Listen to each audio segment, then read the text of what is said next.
Hello and good evening, everyone. Welcome to another episode of Saturday Night Sith number 140.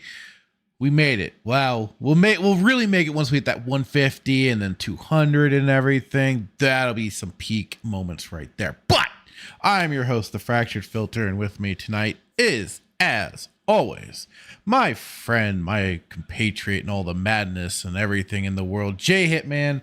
How are you tonight, sir? So pumped to be here. Very, very good. I think I'm going to change my name to the Cardassian Apologist. The cartel, oh god. Just for honey weed head. Who is it? Pothead. Oh, the hairy pothead guy in the comment head. in the comments for Brad's. Yes. I'm pretty sure that guy actually smokes pot because he can't. I'm convinced tell that he's living the gimmick. He is living the gimmick. Yeah, because you really can't tell that I'm actually serious and not playing a game when it comes to my hate of Bajorans. Well, and what I thought was funny was the most recent comment, well, how he couldn't tell who was who. One is like, by deductive reasoning, you could figure out exactly who is who, because I have my name as the Fractured Filter. Adam has his name. Brad may have Duke Devil, but when we address the name, it goes directly to him. And then when we're putting down the Latinum for the episode, he says, hey, hey, Hitman, what do you say about the episode? So it's like, I don't know how much more clear it needed to be. Clearly, like I said, the guy is living his gimmick. Yeah, it must be really good pot. It must be. He is out there, man, in the ether. So, Well, I just want to go on record and state that it's not a gimmick for me. It's real hate. It's real. It's real anger and hatred towards them Bajorans. Yeah. I was thinking earlier. Well, I wasn't thinking earlier, but it just came to kind of my mind where, when we decide to be monetized like Star Wars Theory, we're gonna make some T-shirts, and I'm really thinking about a couple shirts that we can make. But I thought, originally start with like hashtag, or for those of us that are older, # Nuke Bajor. That was one of them I thought. But what if we did # Florin the Bajorans, Florin like you're Florin the. I told that in your chat yesterday when you were playing Lego Batman, but like. Yes, that's right. Floor it in a car. Florin the Bajoran, like Florin Bajorans, like you're. I got you. Okay, yeah, that one. Oh, and then another one. I was like, all Bajorans' lives don't matter. Oh boy.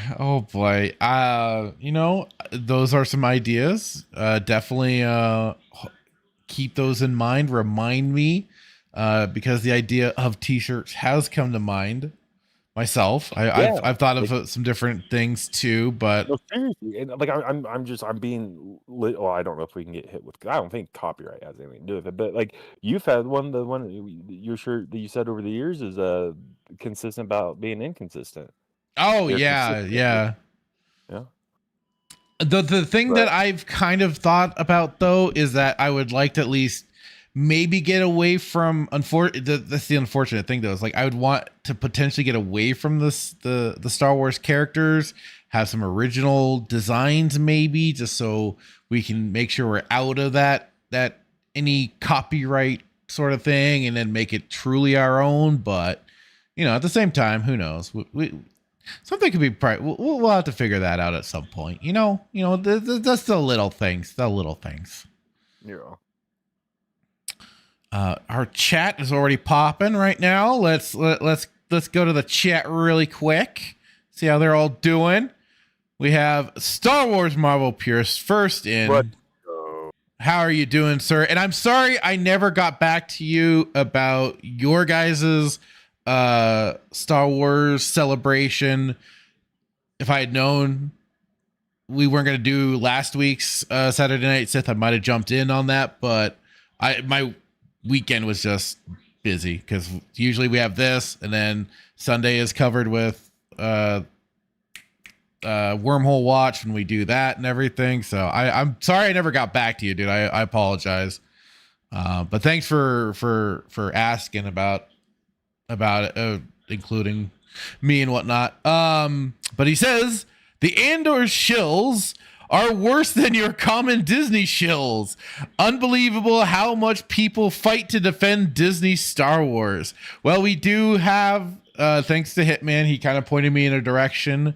And even though he never got me a time code that I asked him for, I believe I found it and I got it. So not only do we have some of the Twitter commentary, but I did find the actual video for context.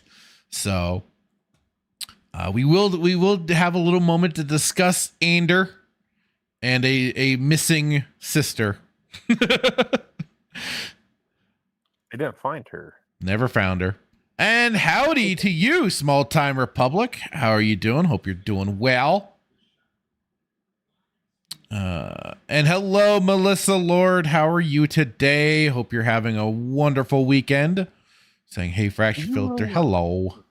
Huh? Did you really not get what I put? Florin, Bajorans? I get it. Running them over? Yeah. I just want to get, you did it yesterday. No, I didn't quite put two and two together, but now that you have explained it to me. And then you were talking about Pink Panther. You don't remember the Da Hamburger? No, I wasn't talking about Pink Panther. I was talking about Pink Kryptonite. And then somebody mentioned Pink Panther. No, nobody mentioned Pink Panther. You mentioned no. It was you that mentioned Pink Panther, not me. No, Spartacus did, and that's why I put the hamburger. I don't recall that, but I'll take your word for it. I was in the chat. Well, you were on the Twitch side. You were not on the YouTube side. That's why nobody was in the chat. I was the one in the Twitch chat room. Yeah, everybody was on the YouTube side. That's why you weren't seeing the comments. I was like, why didn't anybody want to talk to me? They were just being polite. Let's see here. Hello, Jordan Star Wars. How's it going? He's saying, hail Justin, Star Wars Marvel Pierce, Fractured Filter, Hitman, and everyone. I've been doing spectacular, just watching sports, reading some badass comics and novels, and comics from the EU. Very nice. That's something we got to start doing too. Reading some good content. Yeah. I've been going through the Force Unleashed books. We're going through the second one now. Not the best, but it's okay. It's okay. I like the audio books. They're fun. Hey, Static 2020, how's it going, sir? Where's Static been? I saw him posting on Twitter like 2 days ago. Well, he's here now. He's alive. He lurks. He lurks. Star Wars Marvel Pierce saying, ripping that Ving Bong, man.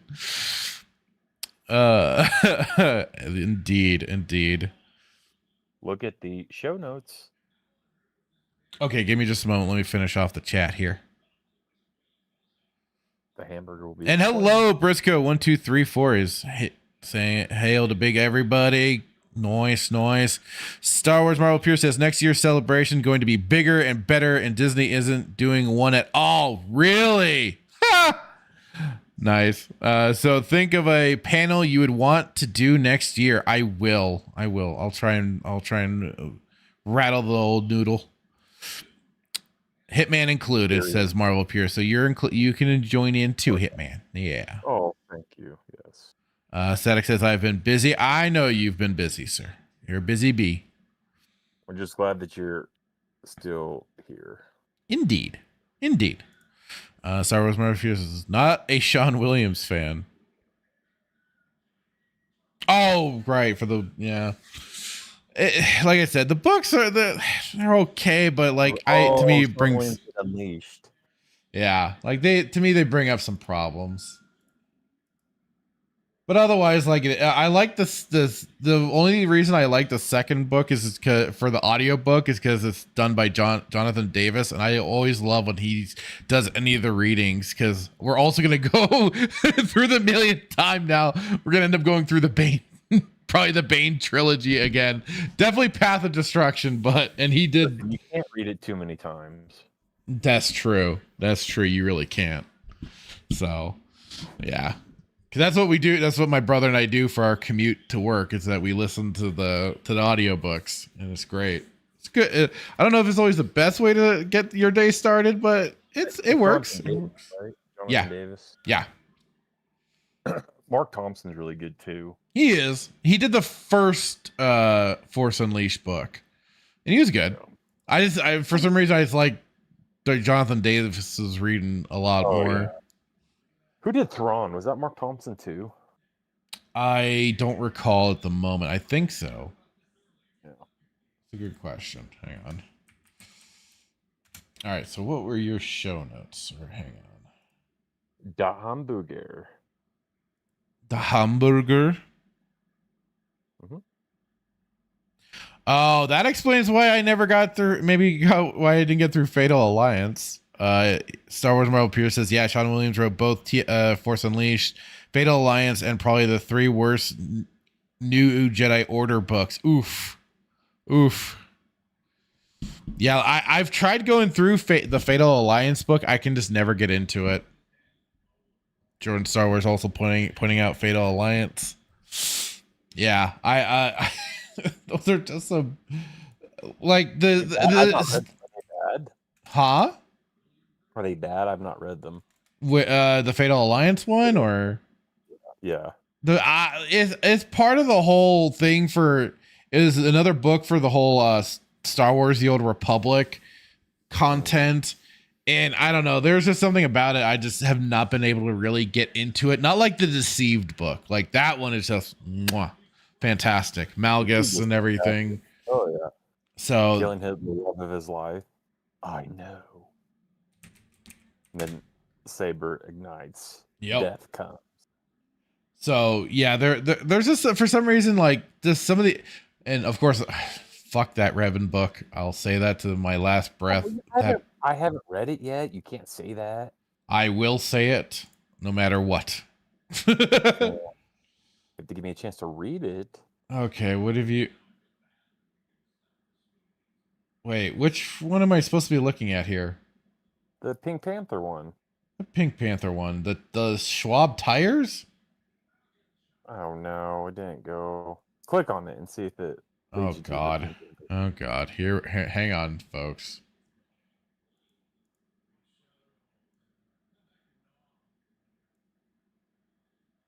Yeah, you sent me a Schwab tires commercial.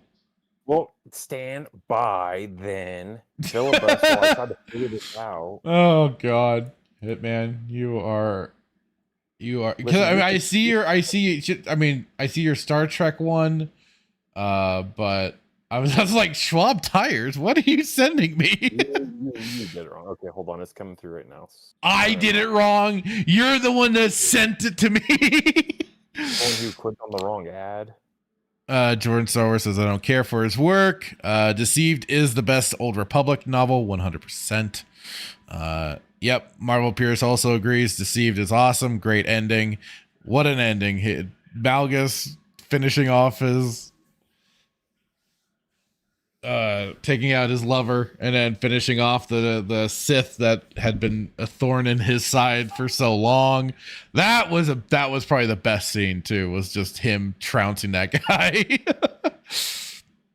And then yeah, good stuff. Oh, I'll probably have to go through that book again too. Star Wars Marvel Pierce says, I'm compiling a list for the Discord of everyone's EU book rankings. Fractured and J Hitman, DM me on Twitter your rankings to the best of your memory on a scale of 1 to 10. Excludes Deceived, and Fatal Alliance 3. Okay. Oh, example, Deceived a 9, Fatal Alliance 3. Gotcha. Okay. I'll have to compile and just think of all the EU novels I've gone through so far, and giving them a ranking. That's It'll be tough between Bane and Plagueis. Oh, Kenobi, where yeah, oh god, what was her name? The Tuscan? Yadark, Adyark, or no, whatever it was. AR, was it a Yark? Adyark. God name it! Now I can't remember. A Yark. No, it was a Yark. A Yark. Yeah, pretty sure. Turns him. Was it Owen or into the Tuscan? The smiling one. Not Owen. It was. Oh, Otis. Not Otis. What was it? Dang it! My brain is fried for some reason. I'm not. They turn him into a. She saves him and turns him into a Tuscan. Yeah, to work on the vaporator forever. Yeah. What was his name? Because he was breathing like metallic breathing. Well, yeah, because he had the whole mouthpiece and everything too. Yeah. So let's see. Hang on.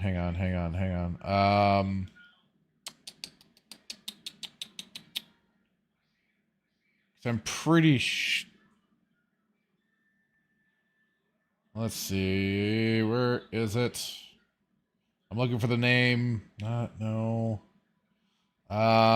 Okay, so yeah, I was right. A Yark, or aka Plug Eye. Orin Galt. Orin Galt. That's right. Gold. Yeah. That guy. What a terrifying thing to wake up and you're become a Tuscan. You've been wrapped in the bandages and garb of a Tuscan. Ugh. Yeah. And considering how they live, oof. Yeah, no more what do they drink? Carillion ale? What, the Tuscans? No, just people. Oh. On Tatooine. Yeah, water, Carillion ale, whatever they get their hands on. Like smoothie and A New Hope when Luke's sitting down with for blue milk, yeah. Yeah, well, was it blue? I don't know. Was it blue milk? Yeah. Oh, is that a legit thing? Yeah. In Star Wars, it's called blue milk. Now you got me questioning. Hang on. Pretty sure. It looked like blue milk. It looked like a smoothie. I mean, it's called blue milk. That's kind of crazy. Or calling it blue milk. This isn't Force Awakens. Your yellow milk stuff. Yeah. He is seen drinking blue milk with his Aunt Beru and Uncle Owen on Tatooine. Blue milk is an iconic beverage. The Star Wars universe has been a fan favorite. Yes. Crazy. Called blue milk. Who would have thought? Where'd it come from? Blue cows? Banthas, maybe? Oh, yeah. According to the Wikipedia for Legends, bantha milk. Interesting. I prefer dewback milk. They're reptilian looking. Do they produce milk? That's the question. Yeah. You know that? You say it with such confidence. You don't think I'm confident? I'm saying you just say it with such confidence. Don't one of us has to be confident. Produce milk. Tell me, Google, what is the answer? Okay, no, they do not. That's crazy because I've had it. Well, you were drinking. You know what? Let's not continue this line of discussion. I think we should. We need to get to the bottom of this. You might have been consuming a different bodily function of theirs. No. You do this all the time. You make me try to second guess myself. You already made me second guess myself, sir. About dewback milk? No, about fuck. And now I already forgot what you made me question myself on. But yeah, no, on the blue milk. You made me question the blue milk thing. Yeah. See, this is the kind of goofy tangents we get into. Who started it? I believe you did, like usual. No, I finished it. Whatever. Well, that's weird. All right. You know what? Let's move on. Let's just move on. All right. Marvel Purist has said, no hurry. It's been really interesting seeing people's ratings. More of a rating, not ranking. Just 1 through 10, 10 being near perfect, 1 being trash, 5 being okay. That's kind of the funny thing. Like I'd probably, huh? What book line was the Yunzong Vong? I've never heard of it. Well, I've heard of them, but I don't know about them. What line of books? What was it? The New Jedi Order? I don't recall. I want to say the... Because is that the line of books that Tim from Open Airlock and Ryan Cannell were talking about that had like 21 books in the line? In the series? Yeah. Like a massive, like, maybe it was 19. I thought it was like 19 to 20 different books, but I thought maybe that had to do with the Yuzong. Yeah, it's the New Jedi Order, that series. Okay. I also heard someone say, and I don't know if this is true, maybe Star Wars Marvel purists can clarify, but was the Yuzong Vong based off the Vietnamese? Huh. Interesting. Huh. That's kind of the first I've heard that one, I think. No, I'm asking. No, oh yeah, no. Yeah, I can't. Yeah, I can't answer that. They're a very unique species, that's for damn sure. Hated the Force. I don't remember if they were kind of disconnected from it or what. I don't remember all the details. It's been a long time since I've looked into them. And especially right now, for some reason, anything that I had in my brain has left. Jordan Star Wars says, Star by Star is incredible. Darth Plagueis, traitor as well. Darth Plagueis, traitor as well. Inferno from LOTF. I'm not sure what that one is. Star Wars Marvel Pierce brings up Wiley Urick. Star Wars Marvel Pearson says, it's Galt. That was the other disgruntled old man. Oh, Weil. Yeah. The guy, Galt was, Oren was trying to get him to buy in on the settlers claim or whatever for the whole alarm, the crate dragon alarm and stuff like that. But the guy was not budging whatsoever. What year did books were not like EU? Was it anything 2012? Wait, what do you mean? What year did like the EU stop producing? It was probably, I mean, it was basically, yeah, probably Was there when the any books? sale happened, but there were like books. Some of the books that Things- were being written were then transformed into Disney property canon. If I remember right, there was like one for Tarkin, I believe, that got switched to being a Disney EU Were there novel. any books that were previously in the works prior to 2012 that would still be considered canon? Well, there was one. I bought it actually because it 'Cause I somehow told- got. I asked you Hang about on. Tarkin, and you're like, no. You're like, don't buy that. That's not canon.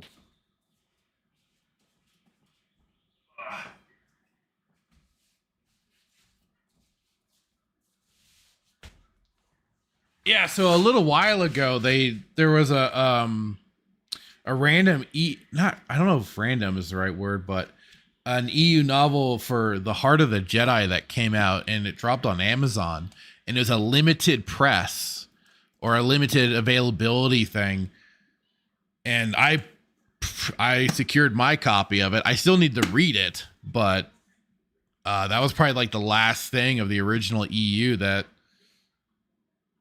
came out. Book. Yeah. So that was probably the last of it. Curious. Oh no, I get you. Yeah. Because I remember distinctly when, like, I think it was before we started the show, I'd asked you about Tarkin, and you're like, "Don't buy that; it's not canon." Oh yeah, there was. I think that was the book too. Was like because I was comparing it to the list that I had of all the EU novels. Did James Luceno write it? I forgot who did. But you got to be careful now because it's like there's all these books that are now still coming out that like are the reimagined covers, and I'd be sure. Well, those just they're the EU, the true EU, just because they say legends on there. Right, but that's what's confusing. That's why like we should come up with a list. Yeah, well, I gave you. Didn't I give you that list too of a lot of the EU novels? I know I've posted them elsewhere and stuff too. Oh yeah, because they were like, you should resend it again. Yeah, it had like the circled was like the green, and like the crap books were like in blue. Yeah, and I'll just this time I'll just put the regular version, just so then you can make up your own mind on if you do like the books or not, and you're not tainted by a. You should send both of them. Because, honestly, to tell you the truth, like Bane was in the yeah, the Bane was in the top tier category. Yeah. So did you come up with that, or did you find that? I found that. Oh, okay. Makes sense. The Briscoe 1234 says, "Stay away from the green titty milk from The Last Jedi." Oh yeah, definitely stay away from that. Static with a what? Marvel Purist pointed out, New Jedi Order is 19 books covering it right now. Oh, cool, dude. Cool. Oh yeah, I know you've been because you've been pointing out how Star Wars Theory has not read them and doesn't know the details and stuff, if I recall correctly. I'm still curious if anything came of their conversation, like because he's like, well, yeah, he's like, what do you want to do? How would you want me to do my channel, or what do you want to see from my channel? And then he had talked about, I think after him and Marvel Purist talked about like doing more lore content, but I don't follow the guy and I haven't gone on his page since then, but I'm curious if he's you told me about that. I still need to watch it. Here's the question though. Oh, it's fantastic back and forth, but my question is, we've talked about this, does he actually have knowledge of the EU? And if he doesn't, then how's he going to cover? Because the dude knows stuff, but does he know the accurate stuff? I don't think so. But again, that could be subjective. But I don't understand like how you can cover lore if you're not like Alora or Justin or Tim, and I'm not like boasting about them or trying to pump them up, but like they know their stuff unequivocally. Oh yeah, 100%. Like it's like it covers lore. Like it is. Marvel Purist right here is just firing off with details about even the Vong. So like he said for the Vong, no Vong based off of different Mesoamerican cultures, Mayan, Aztec, etc. So I mean, having that knowledge, just you're able to like fire it off like that, is impressive to me, because like I like it is. I'm stumbling. I'm forgetting stuff. It happens all the goddamn time. I wish I retained knowledge as well as some people do, because like I wish I had that encyclopedic knowledge and ability But just to there's be like, also a boom. lot. Oh, there's so much. So Marvel Pure said they're not based off the Vietnamese. No, they are not. Why I thought that.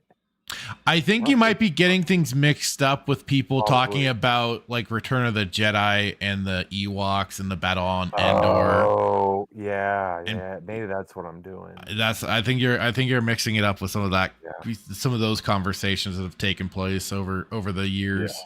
So No, it's that's all good, dude. It's all good. Yeah, because it stems from Aloris, because somebody's like, George was never political, and Yeah, there's been a lot of that too. Yeah, but I think Alora A lot did of a those video back saying, and forth. right, but I think Alora, OG Star Wars, she did a video. I don't want to misquote or misspeak, but I thought whatever the point, whatever the guy was saying, like she went back and said, no, this is the case. Like he was this. Right. It had to do with politics. It always ends up in there in that realm at some point. So Marvel Pierce points out 2014 was the end of the EU. Okay, 2014. Okay, Yeah. 2014. And then points out Tarkin, Book of Sith, Maul, Lockdown, and one or two others all released under Disney but were EU. Really? Apparently. I'll have to DM Marvel so you can explain that. So they were released under Disney, but still considered. So you can read them. So they would be possibly, yeah. I have Maul Lockdown. I have those other than Tarkin. I just don't want to read anything. Like here's the thing, and this is why I'm talking so much about this, is because I don't want to read something that's not EU, and I don't have the knowledge yet. 140 episodes. Hang on. Marvel Pierce clarified himself. He said Tarkin is not EU. I'm an idiot. LOL. Don't worry, dude. You're good. I got excited for a minute. I was like, oh, I was right. That's right. You were seeking out more Tarkin content. I was. Yeah. And I had to tell you, no, it's not good. It's not that it's not good, but it's not part of the EU. So he hit me with the old Admiral Akbar. It's a trap. Yeah, exactly. Small Time Republic says Heart of the Jedi was pretty good. Oh, awesome to hear. Jordan Star Wars also says Heart of the Jedi is terrific. Jordan Star Wars also says he corrected it. Tarkin wasn't, though that James Luceno did. And then says it was a terrible novel. Oh no. That worked though. I guess that's stupid, because if Luceno or John Jackson Miller, if they all wrote books within EU, well, I guess that makes sense. So any books that they wrote after 2014 would not be canon. Yeah. Well, they shouldn't have wrote them then. Well, they probably were knee deep into it already, and they just wanted to at least get it released and be like, "Well, I got my money's worth out of this." So they just wanted a paycheck. They wanted their paycheck. No, because we've talked about it. Luceno has bent the knee. John Jackson Miller is just a complete buffoon because Kenobi's Kenobi. Oh God. That's right. I forgot about that. Ridiculous. Very much so. Small Time Republic says Tarkin is the one Disney Star Wars book I've been tempted to read since James Luceno wrote it. Jordan Star Wars says, I wish things would have been done differently. We all wanted so much more from the expanded universe. Marvel Purist says they didn't decanonize the EU until 2014. That's why all the books until then were still EU. Okay, gotcha. Jordan Star Wars says, I've read the EU, but I examined the propaganda that Disney puts out. Hey, it's good I understand people's rationale, wanting to keep knowledge of both sides and then being able to deconstruct it and tear it down and all that jazz. So, well, I just want to know the truth. That's the thing. No, I understand that. Yeah. If I didn't know and read the book, are all these books that are post 2014, contradict everything that preceded, if that kind of makes sense. The sad thing is, though, is that you had frickin' Filoni that was basically contradicting canon and continuity too. Well, With the Clone Wars, and then of all the ass clown things to do, he frickin' resurrects goddamn Darth Maul. That was the absolute worst. He should have frickin' not going into it. No, good. I just wish George Lucas had shut that down faster than fucking Filoni humps his Ahsoka body pillow. Like that needed to not happen at all, because now look at what's happened. They are beating the Darth Maul horse to death. He is powder at this point with the oversaturation of that character.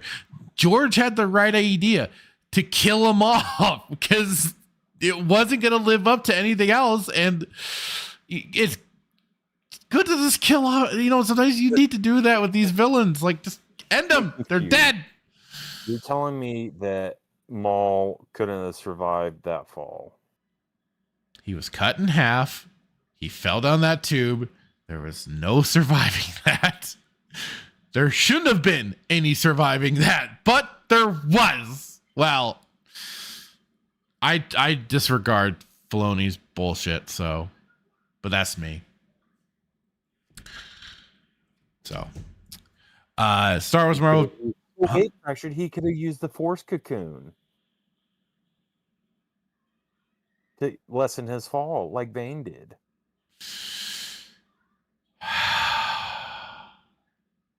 Marvel Pure says they baited a lot of EU fans with EU authors to reel them in.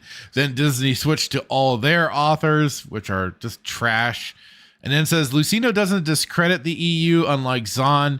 He said on the record several times he wouldn't ever say those stories weren't canon or didn't exist, and would never discredit people who built the universe's work. And hello, Dan Blackroyd. How's it going, sir? Saying the Phantom Menace Masterclass. It is top tier. Top tier Star Wars content. The only Star Wars content. I want to apologize. I misspoke. I meant Zahn. Oh, not Lucino. Okay. He bent the knee because he did 3 more of the freaking Thrawn books. Yeah. Thank you. I apologize. You know what? You're right, Briscoe, saying Ahsoka isn't a real character. I agree, but to Filoni, she's his heart. Okay, shall we get into some of these topics now? We've been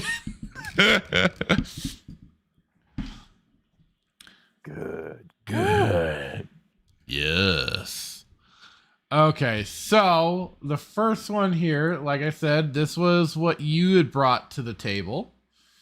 Here we should save the best for last. So you want to save the Ander stuff then? No, get that out of the way first. Okay. I don't know what you're considering best right now, so the comics I put in there. Oh, okay. That'd be interesting. All right. Sounds like a plan then, sir. Sounds like a plan then. Oops. God dang it.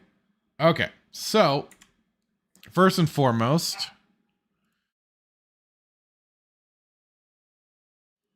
there we go.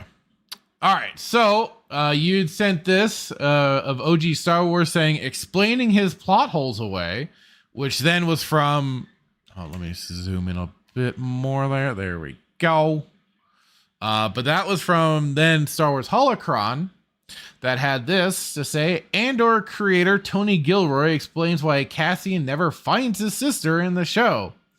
Quote, the fact that losing her drives him to go and try and save everyone is much more important to me than finding her working at, McDonald's in Niamos. I don't quite understand that bit.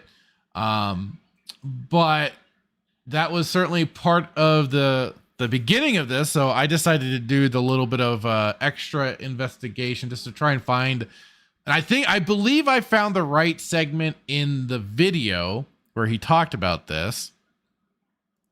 So let me just switch over to that really quick here. It's either my mic or your mic's very choppy. It's cutting in and out.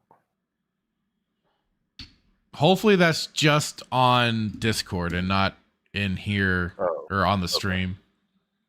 Do I sound better to you though? Yeah, right now you do. Okay.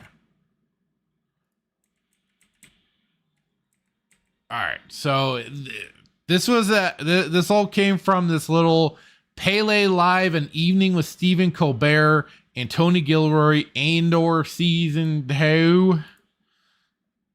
So here we go. And let me make sure I've got the audio shared for the stream. Okay. Oh, Stephen Colbert's a real peach. I can't see anything. I'm getting it right now for you in Discord. Sorry.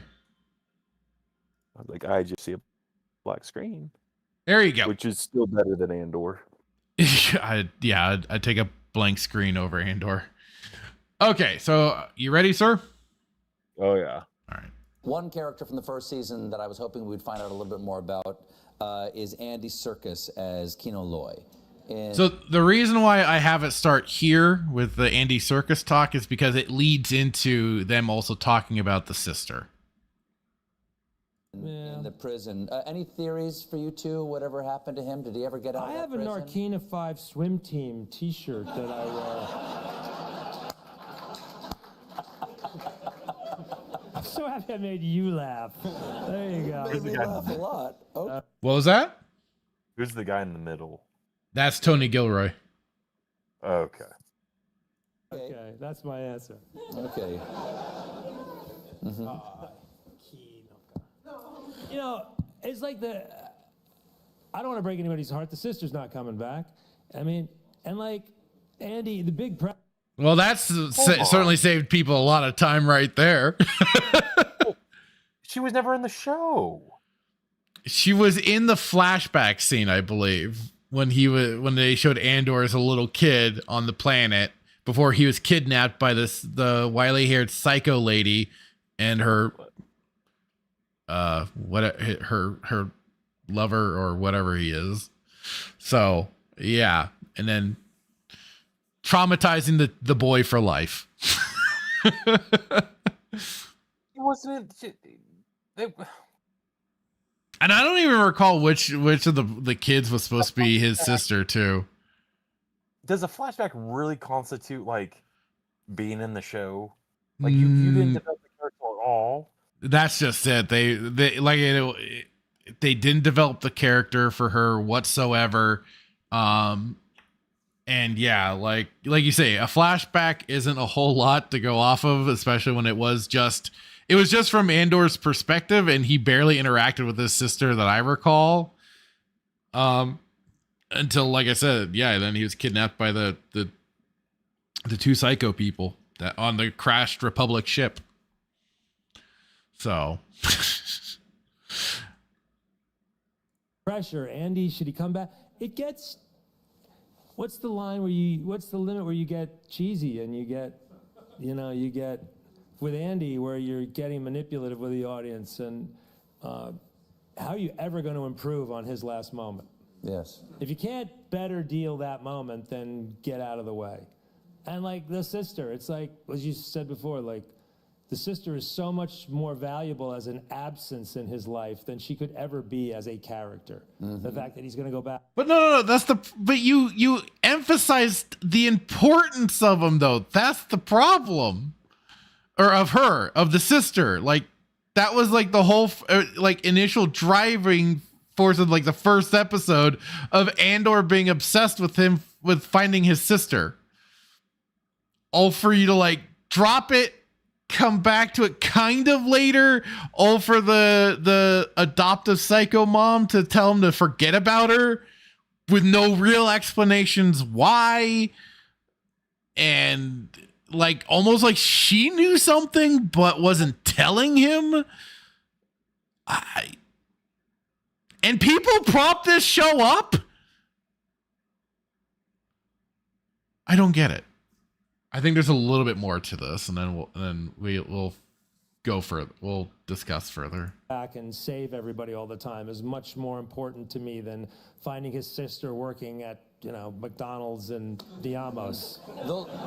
She's there in the loss of her. Yeah, Like that's Anna where, in that's Bond. where, Like and how many she's an people in important this, character. everybody in this room has unresolved, But that's, hold on, it that, just- that doesn't. No, that doesn't make any sense, because why would you put her in the show to begin with if you weren't going to resolve it? then you shouldn't Exactly. put her in the- It becomes a plot hole.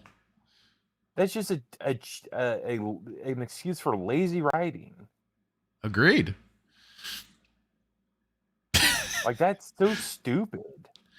No, they're trying, and like it's acting like it's such high art. You just don't understand it, man. Like, you just don't understand. It's all just coming from fart sniffing, pseudo intellectual bullshit. All trying to Why? pump up their story like it's something grand and grandiose and so smart, but it's not. So his argument is putting his sister in the show and leaving it unresolved. He gives it feels passion. because he has to tell people that is the driving force for Andor trying to save everybody. Although I didn't really see him saving a whole lot of people, usually more causing trouble for Well, people he's trying than to run anything. away.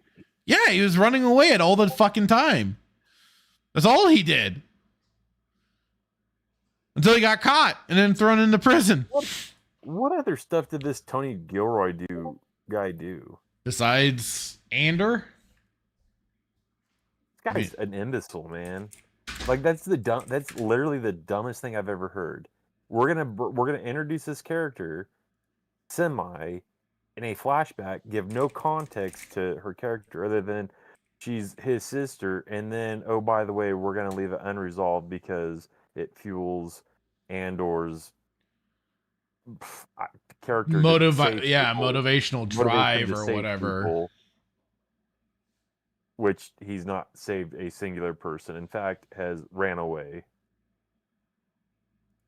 Consistently. Like, no, That's like the one thing Andor did consistently was run away. well, no, and the thing that irritates me the most about this is he's like, people have unresolved things all the time. I'm like, okay, and like that's your reason, because that's your reason for. But then Your people justification. oftentimes will try and resolve unresolved things. That's just it. Like, people still try and find closure somewhere in their lives. Like, I don't know where he's getting this or where he's going with this. It's like, what? Like, he doesn't sound very intelligent right now. He certainly seems tired. So I am. I guess I'm being generous. But yeah, Briscoe says the stupidest answer ever from this dweeb. Jordan Star Wars says, to hell with Andor season 2. I'll read the Dark Forces trilogy. That is a fantastic trilogy. I love those books are phenomenal. I love them. They're great.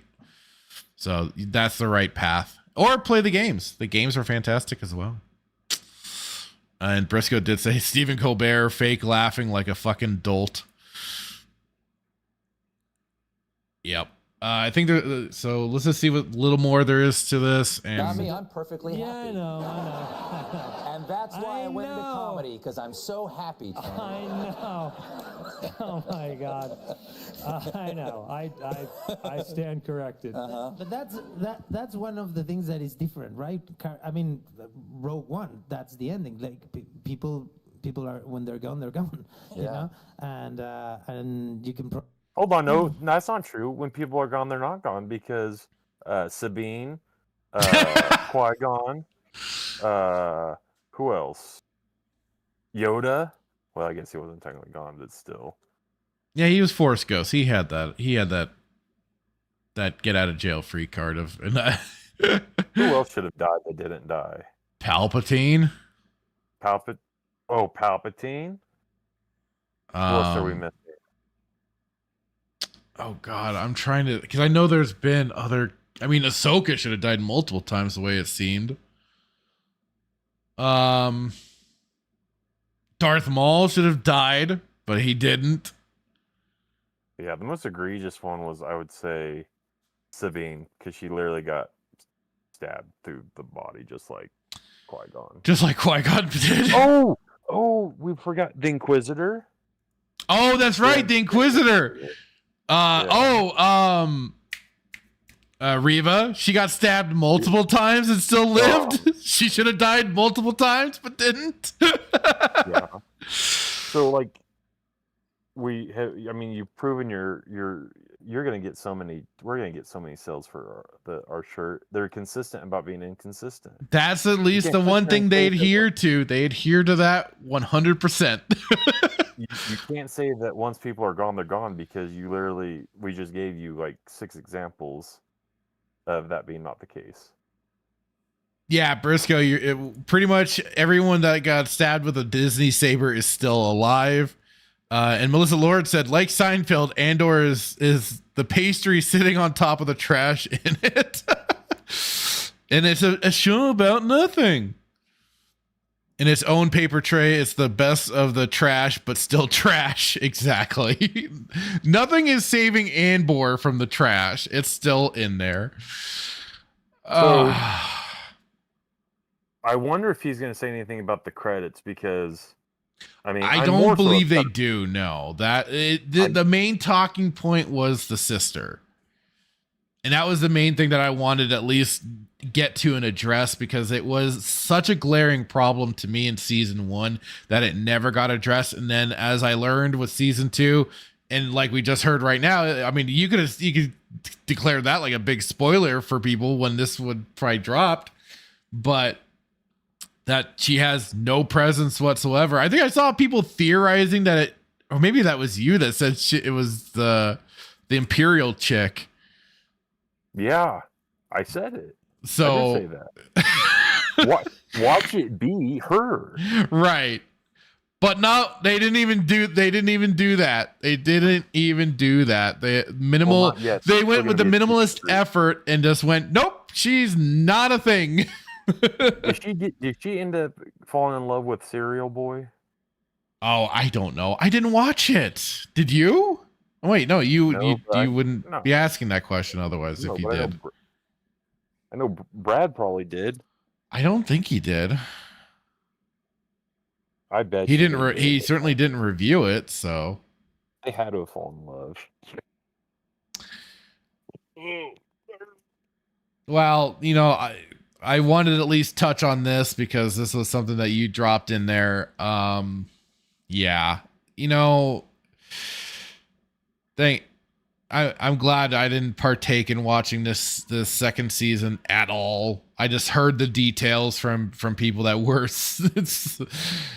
enduring it for some, although I saw a lot of bootlicking to the mouse, which is just sad, especially for the alleged high reviewers putting this on such a pedestal. But it just blew my mind. Did I? Yeah, I just had an epiphany. Okay, you ready for this? Are you sitting down? I am sitting down, thank God. Okay, go ahead. We just learned that there's blue milk within the Star Wars universe. Within a new Hope. Yeah, we talked. Yes. Okay, you ready for this? Okay.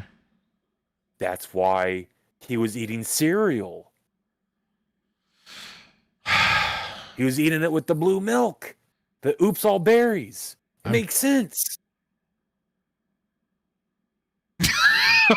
What? I don't know why that was such Cereal guy, the cereal guy. Yes, no, I know Cereal Boy. Yeah. I told you, I for the whole rest of the season up until that episode, it's like, why is he eating cereal? That can't be a thing. It just clicked. Blue milk. What do you eat? What do you eat with cereal? Milk. That's the usual traditional route. Yeah, some people use water. That's their justification for bringing cereal into the Star Wars universe. Oh God. Maybe they're not so daft after all. Now we're being. Is your mind blown? Is your mind blown right now? As I said on Wormhole Or Watch, is it just you go into such magical places. You really do. And Are you you not always know excited? how to throw a curveball for me on these days. What can I say?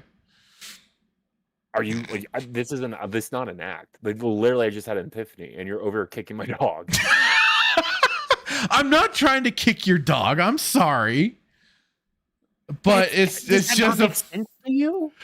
I Did the get serial okay, you're telling me when we reviewed this god awful show last year, 2 years ago, whenever, you were so like the only thing that you were focused on was the sister and you weren't asking about like why he's eating cereal and why this girl and this dude, the cereal boy, weren't getting together and where the credits went. I was And why more there's only 5 Imperial stormtroopers guarding that facility, and why that TIE fighter couldn't have killed those people running.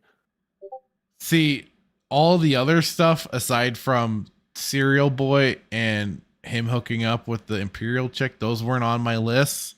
But everything else was certainly my big questioning factors, along with there's all no the way. goofy items in Luthen's shop and stuff like that. So There's no way, and I honest to goodness, I'm being serious. There's no way him eating cereal did not bother you. We coined his name Cereal Boy.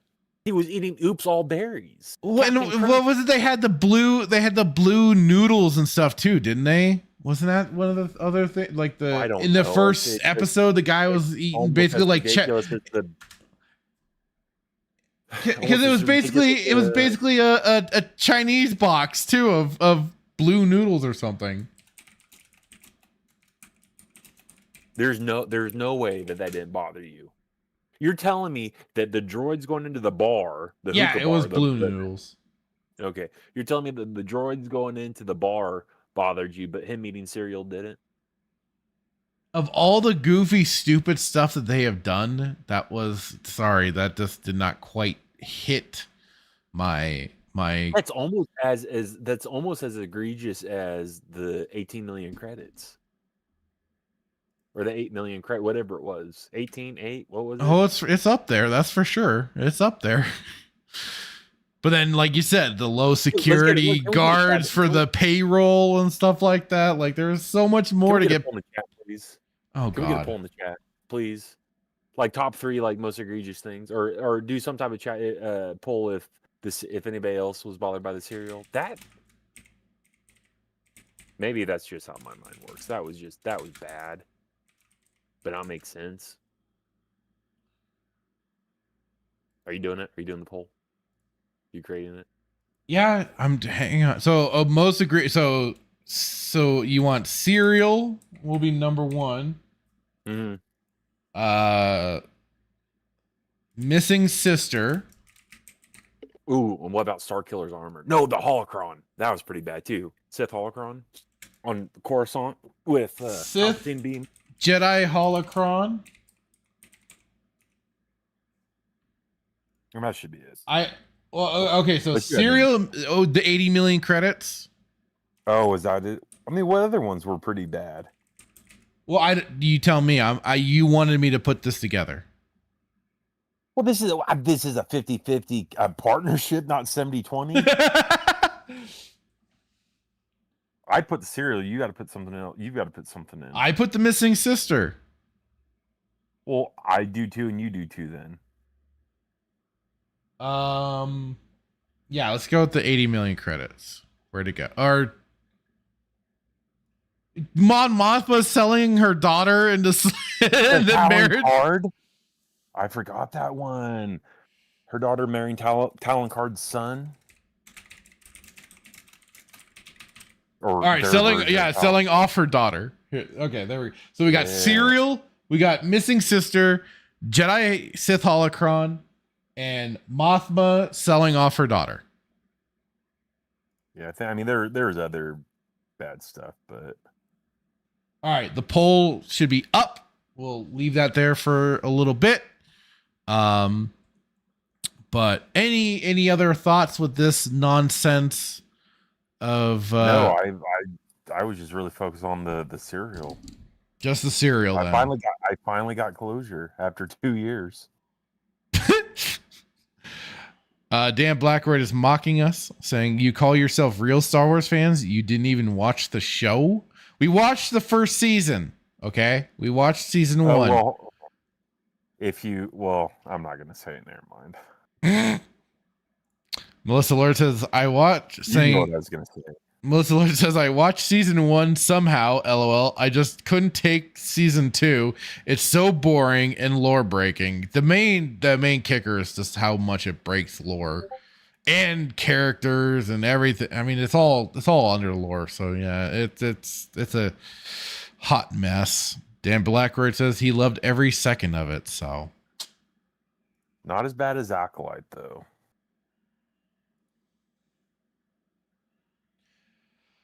oh, Acolyte was its own beast of just wanting to be horrendous cringe. And then poor more breaking damage. It's such a toss up at this point because so many of these shows have done everything they can to discredit, to deconstruct characters, to bastardize characters. You name it, they've done it.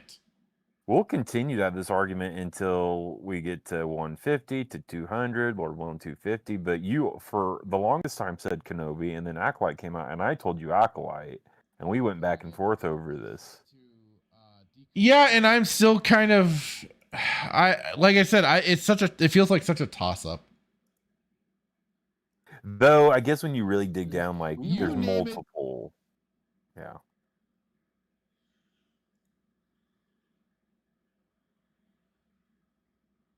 All right, the votes are coming in.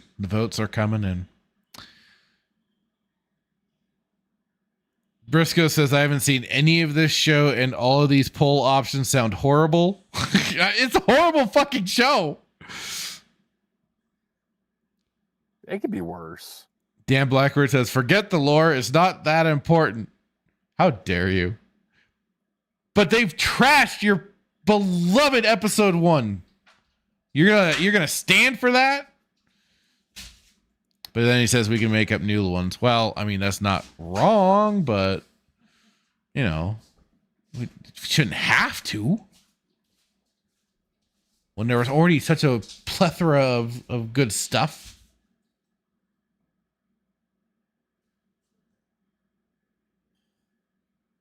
So how long should I run that for? Give it another. How long do you want to run it for?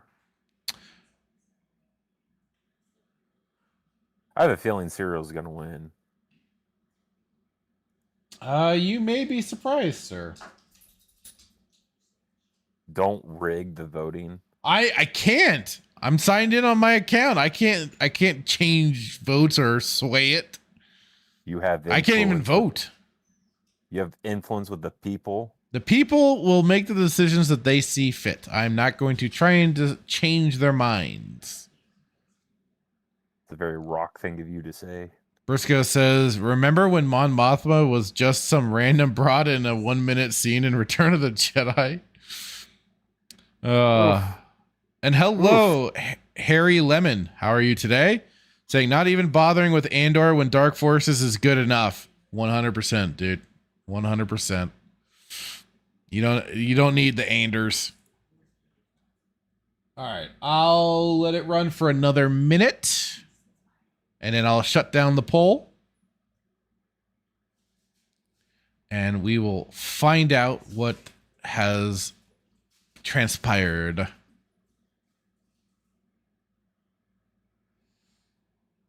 I wonder if there's any little bit more to this to get you angry.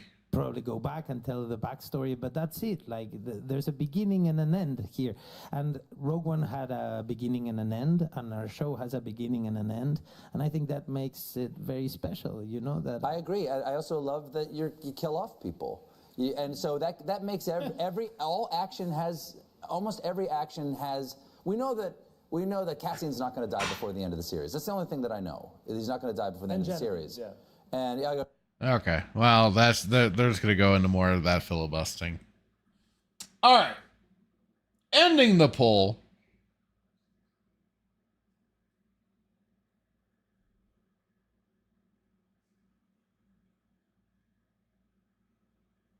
Why hasn't it showed the results?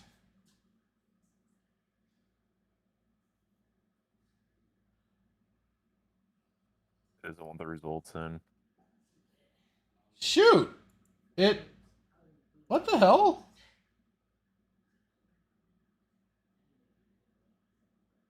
What happened? Oh, okay, there we go. Okay. So, for the most egregious thing in Andor, Mon Mothma selling her daughter at 50%, missing sister at 33%, Serial at 16%, and the Sith holocrons didn't even make it. So crazy. So what was the Mon Mothma was the highest? Yes, at 50%. That's crazy. And that was out of 6 votes. Insane. So, well, that puts a button on that one. On the Andor talk. Not what you were hoping for, was it? No, that's fine. I'm sorry.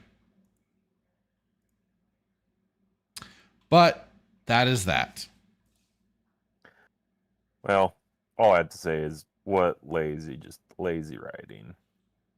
If you're not going to finish something, don't put it in. No, I agree with you 100%. It shouldn't have been an issue, but they just had to. They dangled that one out there, but they just To Tony Gilroy's credit, I'll tell you this: at least he said that. Well, we're not going to resolve it because people, have a lot of unresolved stuff. Okay.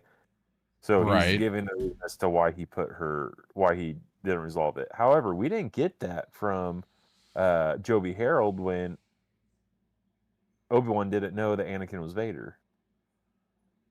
Oh God.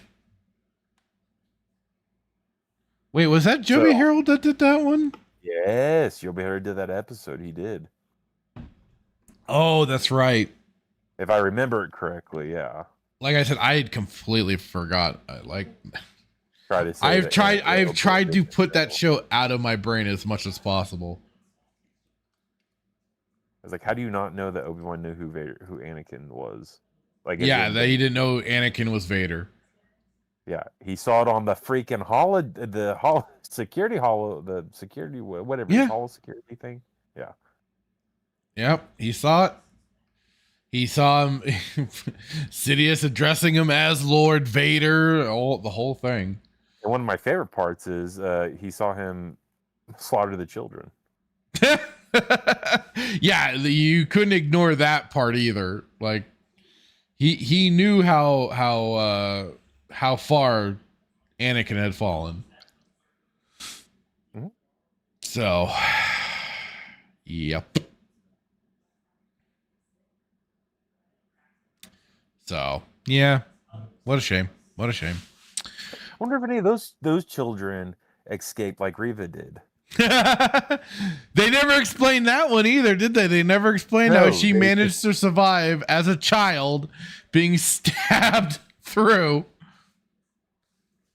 and surviving to quote unquote get revenge only by doing the thing that she hated the most. Whatever. Isn't that crazy though? It's a banger. It's something. It is. It really is.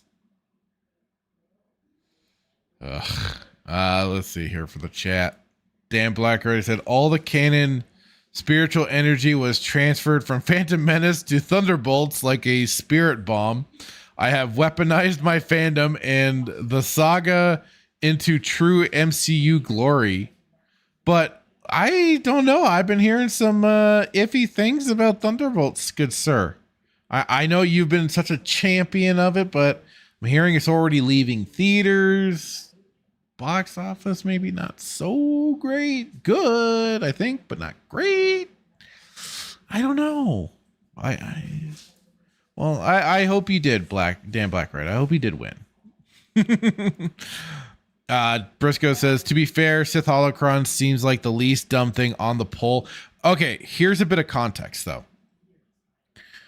The thing was with those holocrons was that they were propped right up behind Luthen in his shop on Coruscant, of all freaking places. Now, I think myself, even Raging Rhino and stuff, has kind of argued this, like, how didn't, like, neither Vader nor Palpatine detect these things, these force sensitive objects, especially also, like, it was, they had, I think they had they had not just like the Star Killer armor, Sith armor, but like other things. So, and like I had said too when we reviewed it, like they could have very easily hand waved it away of being like, oh, those are just like fake replicas. That would have been the end of that one, but they just had him right there behind them, very prominent in the shot. And but that wouldn't have worked either, because were there any fake Sith holocrons within? I don't know. Star Wars? That hasn't often been a thing that I can think of. I don't think you could even say that. Oh yeah, well it's fake. No, I know. I know. I'm just saying, like, there could have been something to address it, but there was nothing. So. Oh, I'm sorry, Dan Blackrod. He says I heard wrong. Okay. I'll take your word on that, sir. Briscoe says we know how Reva survived with the power of DEI. That's right. She had plot armor thicker than Mando. Yeah, pretty much, man. Pretty much. Okay, let's see here. You want to save the Star Trek thing for last.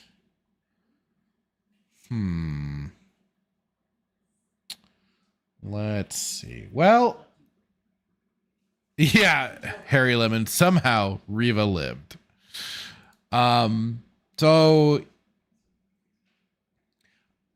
how about let's check out this. I got a trailer lined up. I'm kind of curious. There's a part of me that's curious because, well, love of dinosaurs. So if it's another Jurassic Park trailer, it is. I don't want to talk to you right now. Jurassic World Rebirth official trailer number 2 came out 11 days ago.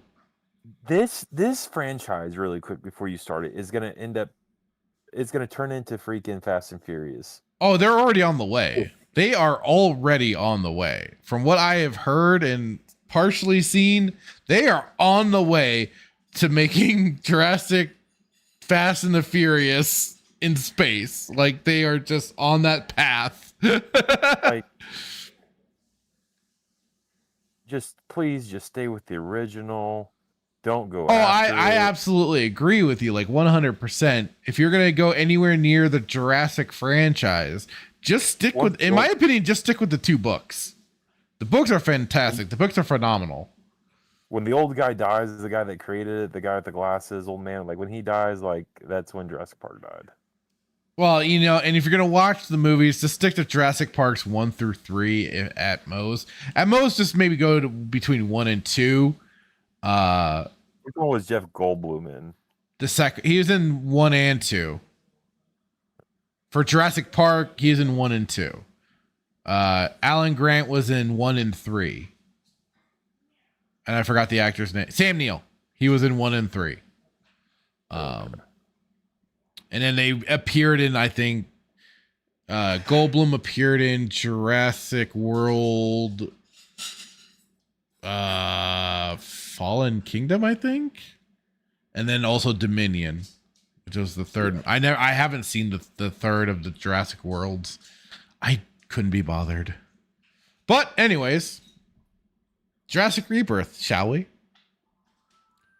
I'm like I said, there's a morbid curiosity just for the fact of dinosaurs. All right, here. Oh, let me make sure the chat can hear. Tylenol really quick. What's that? Let me go get some Tylenol really quick in preparation. Preparation. Why would you need that? Because this is going to be a butt bleeding experience. All right, are you ready for this? No, but go ahead. All right.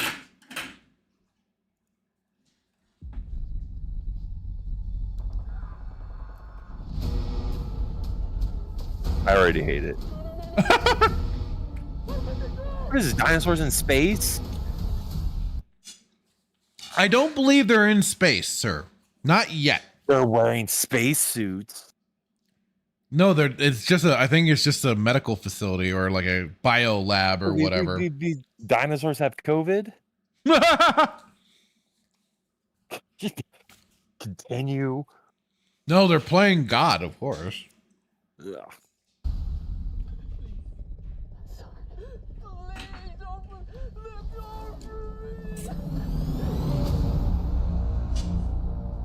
On the island we're headed to, 24 species have survived there alone. The theme park owners did experimental work. So this is kind of funny because this is basically like a scene right out from the book, the first book at least. Yeah, because they're on the Alan Grant along with Lex and Tim are in a raft going down the river, and the T-Rex starts chasing them in the riverbank, and even does some swimming around like this. That's not accurate. T-Rexes are afraid of water. What evidence do you have for that? I think it was in the Britannica. Or their Farmer's Almanac or something. I don't know.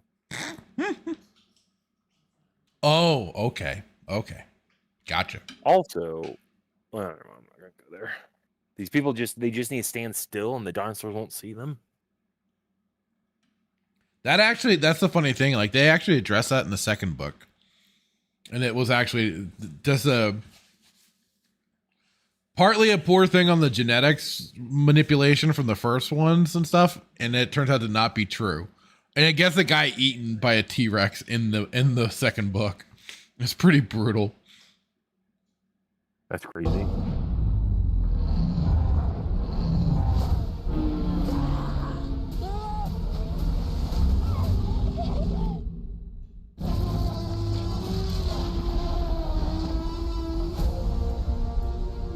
Don't see that every day or ever. Let's go. Hold on. Yeah. Is that Black Widow? Yeah. Oh god. Didn't we watch like the first trailer for this? I can't remember. Maybe. This is like she's an assassin for hire or a bodyguard for hire. Something like that, yeah. There to help him on the island and stuff like that. And the way it sounds is that this is an entirely new island too. That was not ever mentioned. Kind of like Exegol. Right. If you want to take it there. Oh, gosh. Oh, I can't. This is painful.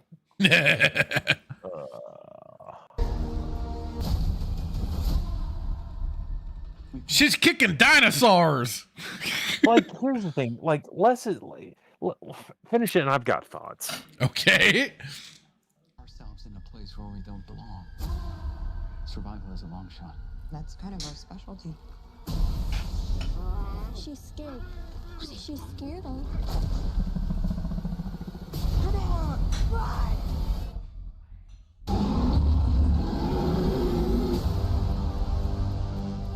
We're not gonna let you get hurt, okay?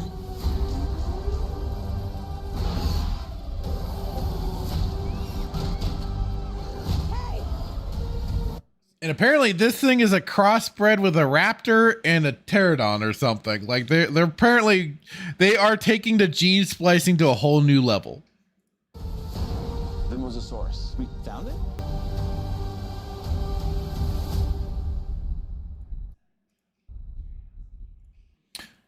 All right, it is done. So your thoughts, sir?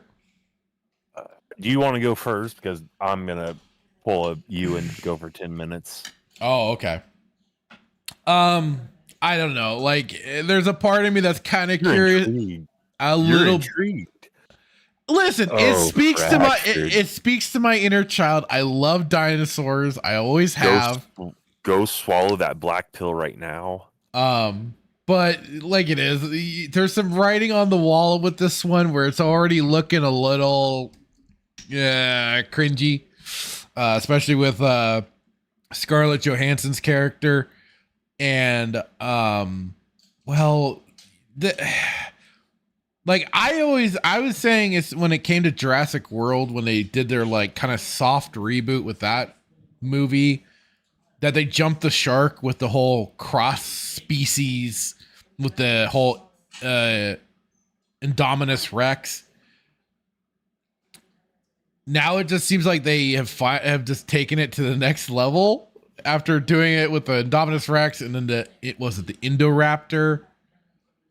And now they have this big hulking thing that, as I read around, was inspired by like the Rancor from Star Wars.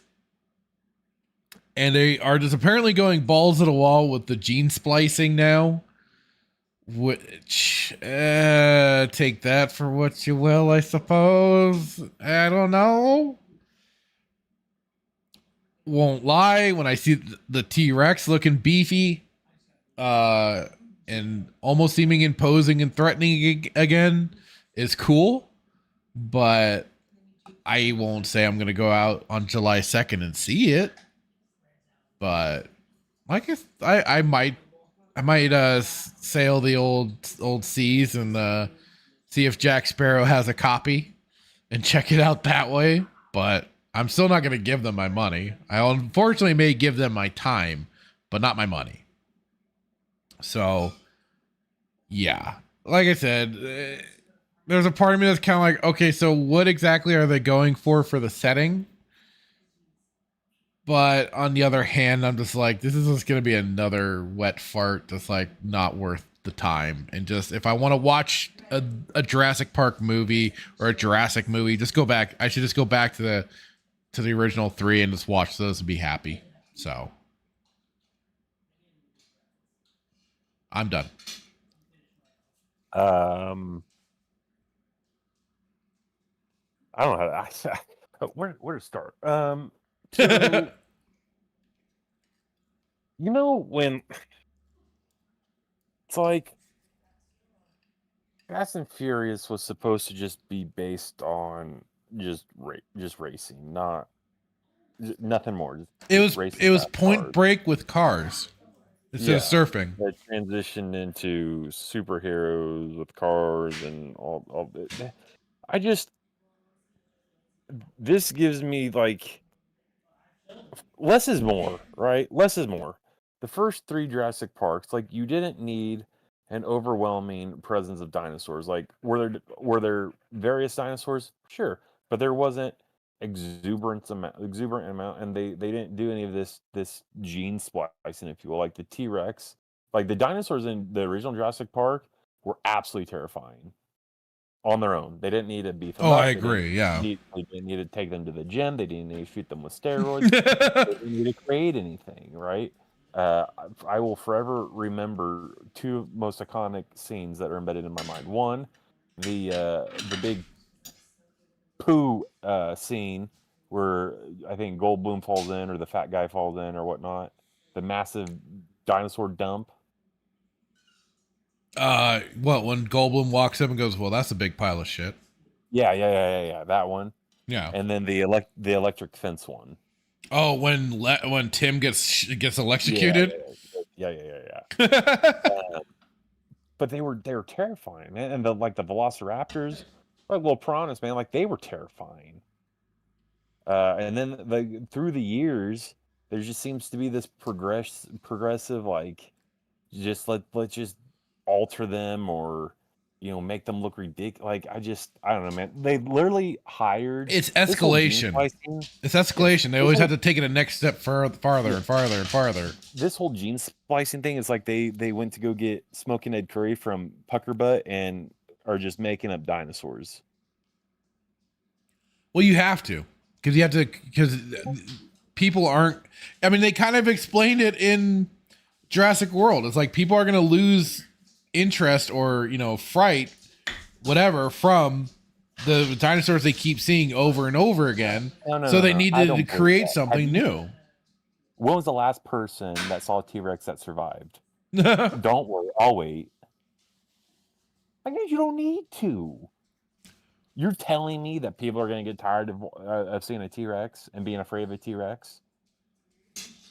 For some, maybe. I mean, look at how people will, they kind of get is it like desensitization to violence, stuff like that, something people worry about. Well, if those people claim to be desensitized, I would encourage them to actually go have a one-on-one conversation with that T-Rex. And then we'll see if you're desensitized. The T-Rex You're going for quite the literal there. Okay. Well, but it's the whole concept, right? It's like let's just create this. It's just like you said, elaborate. It's like exaggeration, and I just don't think you need escalation. Yeah. I don't like just. I don't know, man. Like the old ones were classic. I don't like this whole like let's just create like the I don't know if this is correct, but like the Noasaurus or the Mosasaurus or like whatever is like a dinosaur that they made up for the last. I don't know what movie it was, but it's like let's just make up these different. It was the Indominus Rex and Indoraptor were the two that they've made up. Yeah. So it's like I don't know, man. And it's like Scarlett Johansson, really, of all people. Scarlett, the one that got thrown off the bridge in Endgame or the cliff. Why? Why do you need bodyguards? I don't know. That pistol's gonna do you a lot of good. Because it's like supposed to be. What was it? This guy. Where is he? Oh, it's Grogu. Yeah, this guy. I don't think he's gonna go onto the island alone and make it very long without backup. But the fact that it's Scarlett Johansson is pretty laughable. I don't know. And like I said, I haven't watched any of them. So is Jeff Goldblum still alive in the series? Did he die? I think this is another soft reboot.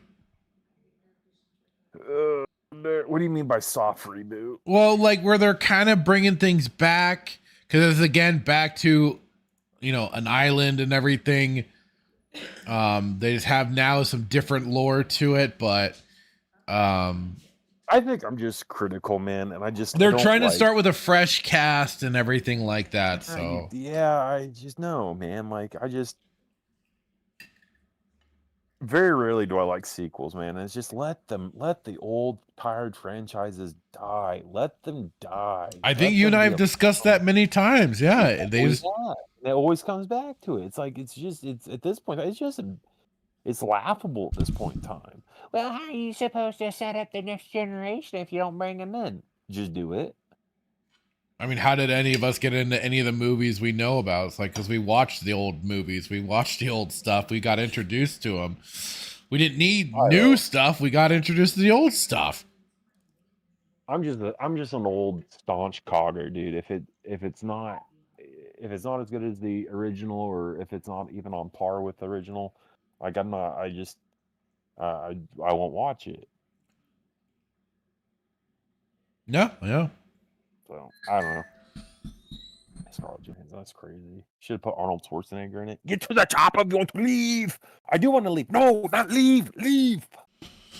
Now that could have been some gold. That would have been a golden opportunity right there.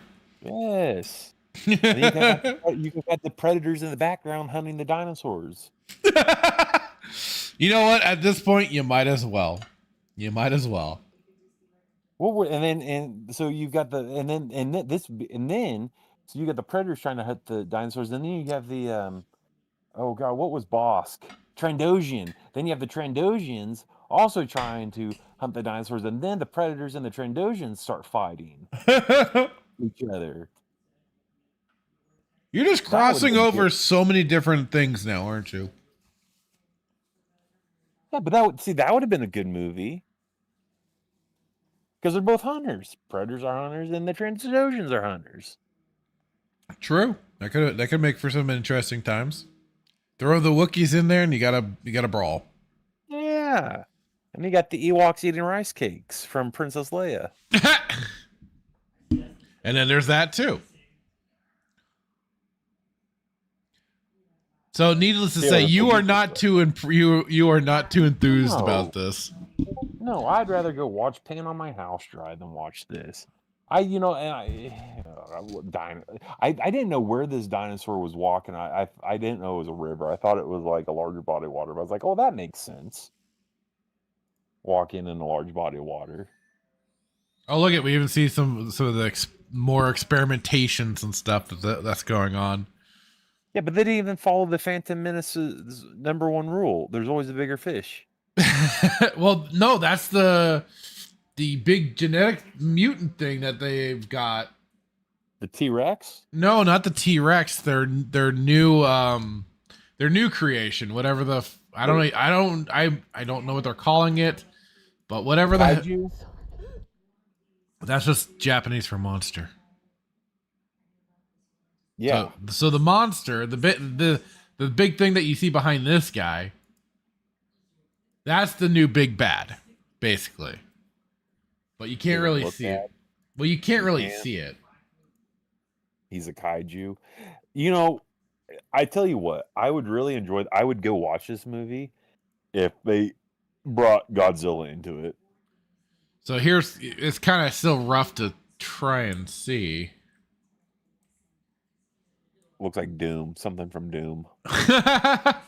It does kind of look like a Duke 2016 monster or something.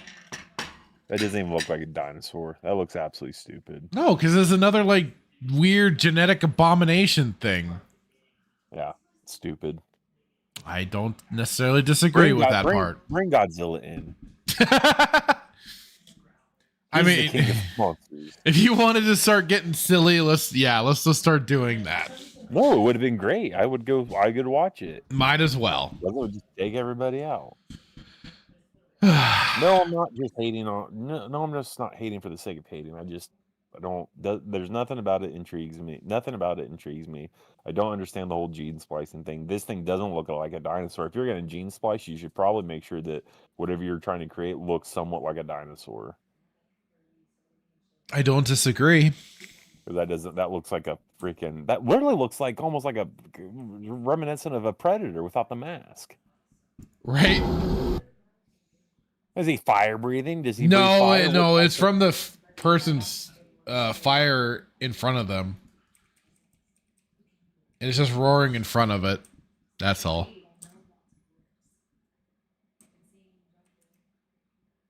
So. Yeah. Okay. Well, Hitman is a no sell. I got you. I think Thunderbolts was a lot better. Wow. Really? Yeah. It's like in this, like, the opening scene, you get like just horror vibes. Help me. Well, I mean, there was horror elements to even the book, so. Well, I didn't read the book. Oh, I recommend. It turned me into the snob that will say the book is better. So you're intrigued by this? Why? What about this intrigues you? Like I said, just dinosaurs. I like seeing dinosaurs on screen. It's like I said, it speaks to my inner child. It's nostalgia bait. Oh, absolutely. Because again, back to an island, and this island is meant to be basically like a lost world. So we're even retreading that ground. So. Like I said, there's this that goofy side of me that loves dinosaurs and loves seeing this sort of stuff. But otherwise, like I said, I'm probably not going to go out of my way to see it like in a theater. So you won't go watch this, but you went to go watch Godzilla minus Monster one. One or -1 when Hell yeah. Godzilla -1 was less appealing. Well, it was far less. We'll just say King of the Monsters was better. So, but you went to go see -1, but you won't go see this. But -1 wasn't even as good as. I don't know. I'm trying to understand. You keep trying to push that button. You keep trying. I'm not pressing anybody. Yes, you are. No, I'm trying to understand. You'll go watch a dog water -1, but you won't see this. How dare you, sir? How dare you? I'm just saying. For once, I am not totally black-pilled on something, and you are trying to drag me down. Why? Yeah, but it doesn't. It doesn't make sense, and I can't tell if you're being serious or not because you're so. It is uncharacteristic of you to be somewhat positive. Yes, and when that happens, I get anxiety because I'm like, what have they done with Fractured? Like, I think somebody has kidnapped you, and then this is just AI talking to me. I speak positively about other things. You know, the Star Wars EU. I've spoken positively about old games and stuff like that. So I'm not outside the realm of speaking of positively about things. It's on a rarity. It's on a rarity of speaking positively about new things. Yes. Complimenting you. I'm complimenting you. You pride yourself on being simple.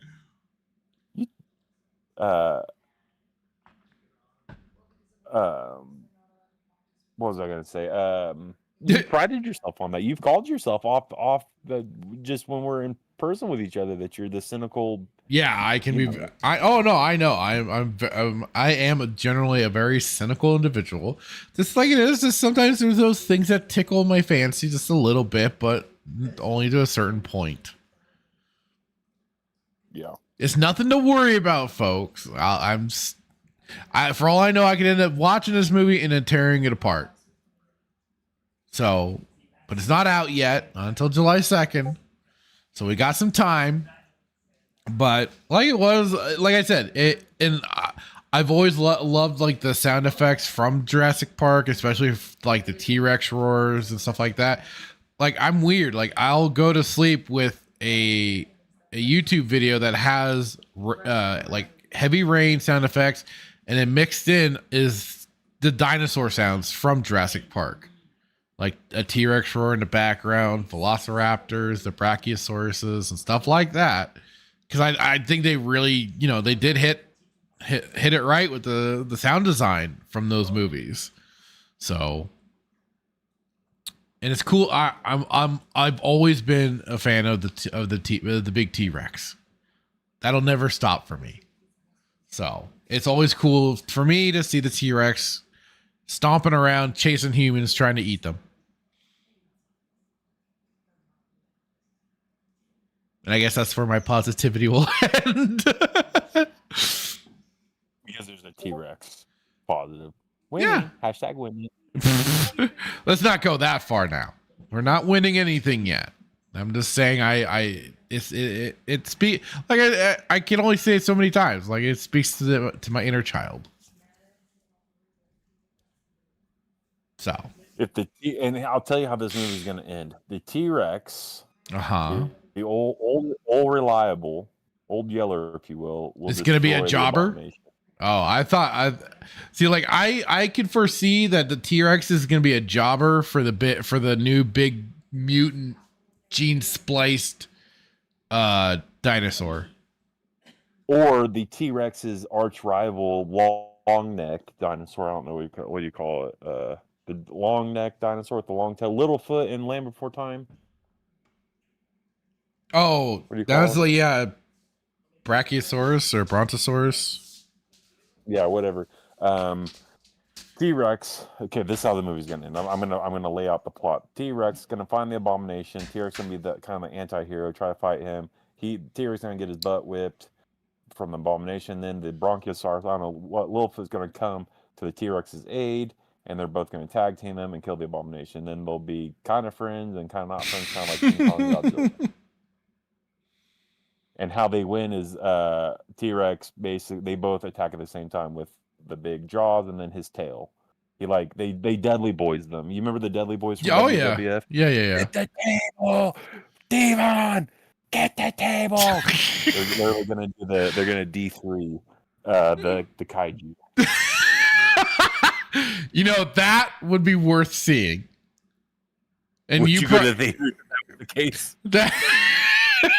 Just to see that, you know what? I just might. You know what's funny? Like I don't intentionally do this, but there's times where like I just try to come up with stuff for the sake of coming up with stuff.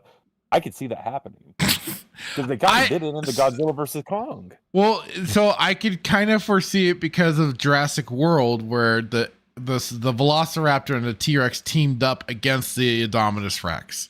So I would not be surprised if we do get a bit of a repeat of that, and then the Mosasaurus finished off the Indominus. So I would not be surprised if that ends up being the case. Here's the thing: they're gonna pull a Lord of the Rings 2 Towers on the third day.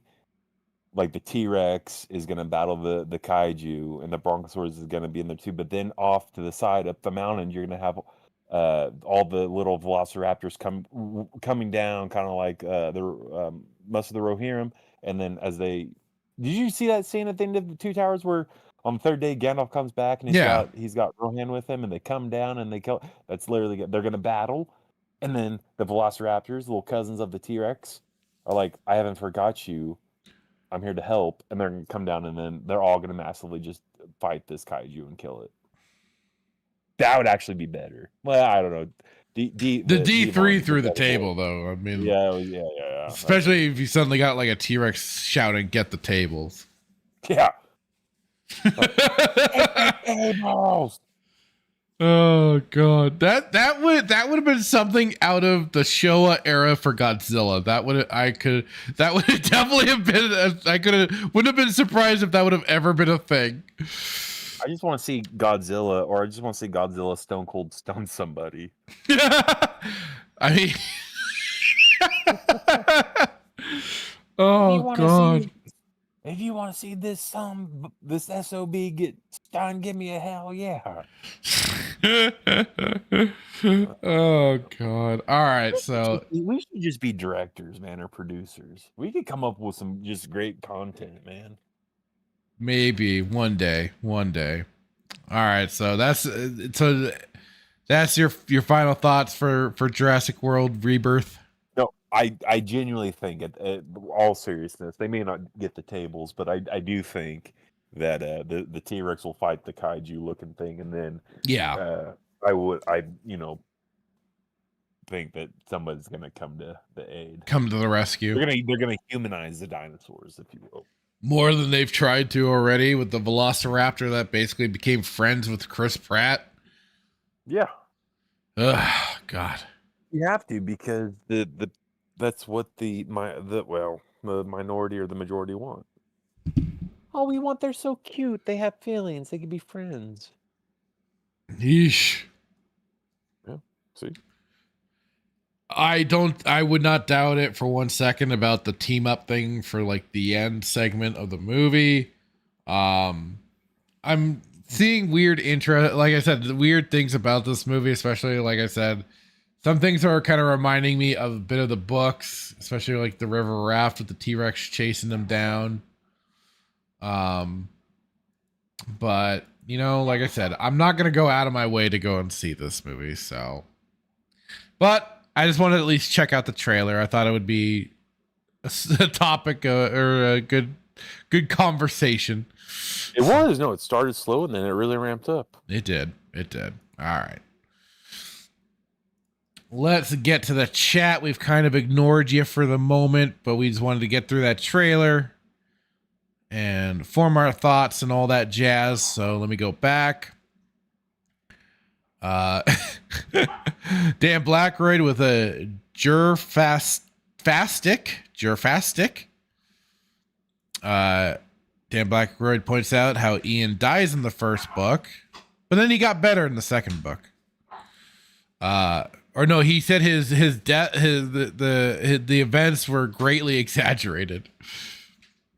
if I remember right. Briscoe saying, fuck Jurassic Park. I want a Dinosaurs Attacks movie based on the Topps trading cards, but Hollywood wouldn't have the balls to make that movie nowadays. What do they have the balls for anymore? Harry Lemon says, COVID-saurus. Dan Blackroyd says, the dinosaurs were trained by Katy Perry. Oh, God. Oh, no. Briscoe says, space is the next Jurassic Park movie. Oh, okay. They're warming up to the space dinosaurs in space. Gotcha. Dan Blackroyd says they can't swim with those tiny arms. But I mean, like a crocodile just kind of puts its arms at its side and just kind of, that's what looked like the T-Rex was doing. Was just kind of doing a kind of wavy snake-like pattern. Dan Blackroyd also says 0 backstroke. Briscoe says, why is there a stupid kid with them? You know it's gonna be frog shit when or frog poop, sorry, when there's a kid in it. I did catch that, the little girl with the backpack. Yeah. Hey Steve, how's it going? With an LOL. And last time I watched this show, this trailer was on. Really? Was it that far back? Because I know that was a while ago. We checked out the first trailer. Briscoe says, Site D, the super secret site no one knew about, not even John Hammond. Oh my God. Harry Lemon points out it's a Microraptor thing, but not micro, so they end up calling the Microraptor. I'm going to kick someone. Dan Blacker says the Mosasaur would take that boat out in seconds. It would. It should have, probably. Maybe that's how they get stranded on the island. Dan Blacker says these dinosaurs just want to live their life on the island in a quarter mile at a time. Dave Briscoe says they used to have writers that could write back when the first 3 were made. Now none of the writers they have in Hollywood can write for shit, so they need more CGI dinosaur slop in them. That's fair. Harry Lemon says, I'll go head to head with a T-Rex. My ancestors in Valhalla would be proud. Hey, Backseater, how's it going? Saying, hey, everyone, just dropping in to say hi because got my show to do in an hour, half an hour. See ya. Well, thanks for dropping by, buddy. That was at 5:29. Hello, New York, Florida man. How are you doing? Saying howdy, fellas. Hello. New York, Florida man says, I really hope you guys see the Secrets of Pedro Pascal video. What? Oh, God. It's very important that this be known. It's my last vid. It's only like a minute, but I made it for you guys. Oh, God. Oh boy. Is it true that you possibly thought about ordering one of Pedro Pascal's candles? What?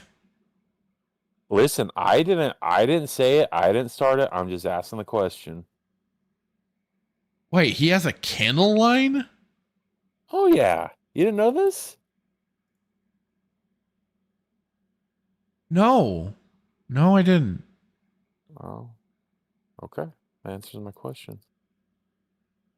Are you sure? I'm sending you the link.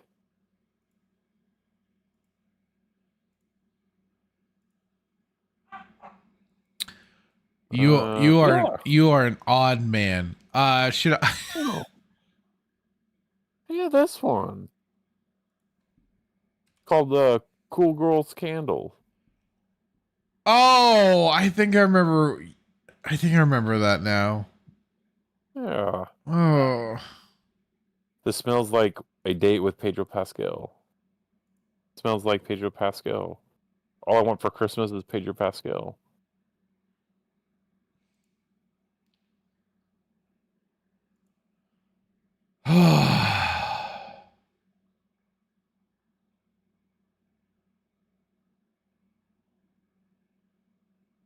Anyways, continuing on.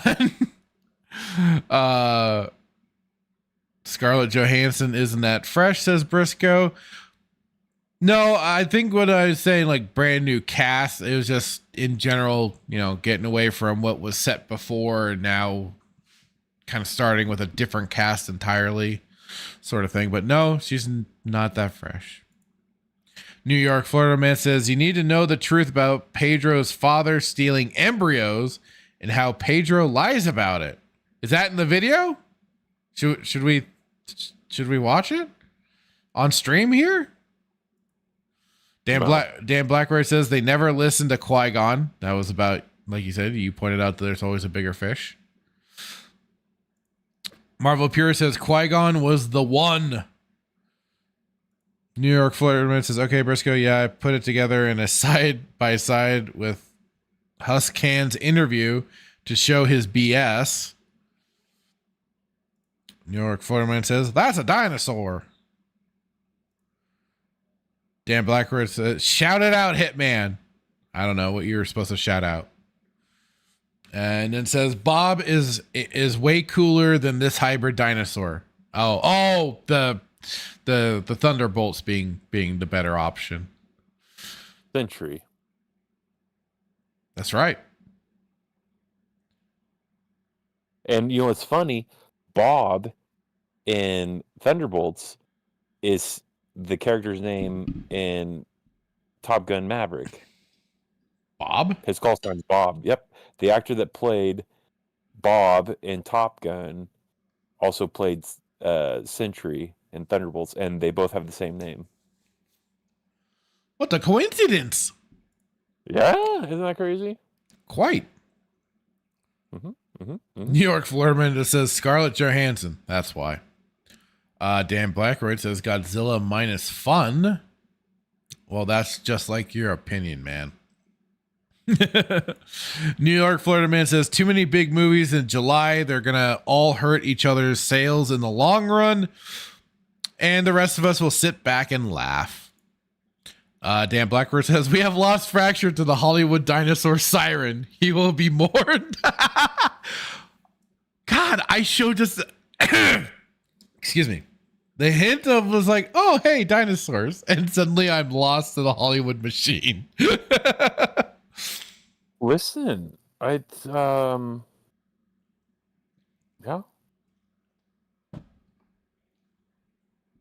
people have spoken. New York Florida man says Tyrannosaur ass Rex. Oh boy. And it says it's gonna be a gender fluid T-Rex. Oh no. Don't do that. Don't do that. No. She's gonna be a female. Well, in Jurassic Park, the first one, they were all female until they changed sexes from female to male for some of them.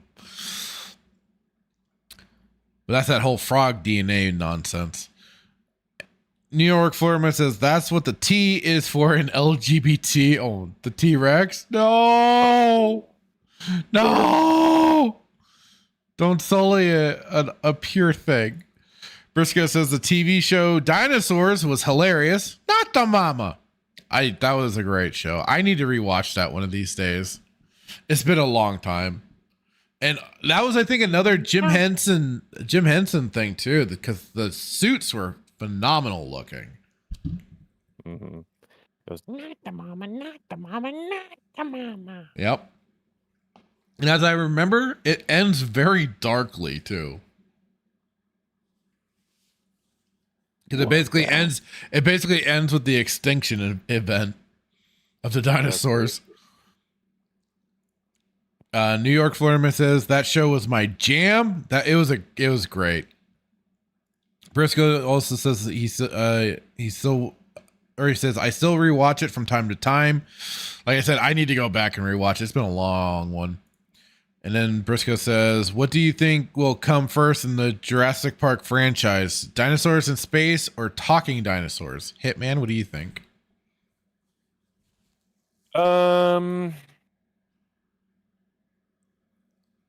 dinosaurs. You're going to go with talking dinosaurs? Okay. Mm-hmm. I'll go with in space. My reasoning is because even with the Godzilla franchise, during the Showa era of Godzilla movies, Godzilla went to space before he started talking. No, wait, never mind. I take that back. Okay, are we talking like they're speaking English? They have like subtitles or something like that? Then I might be wrong. Yeah, I'm wrong, because Ghidra, the three-headed monster, the Shobujin fairies translated for Godzilla and Rodan and Mothra. And that's where one of my favorite things from the dub is, oh, Godzilla, what foul language. Loved it as a kid. And then they had Godzilla versus Monster Zero, where then Godzilla and Rodan went to space. So I'll stick with space.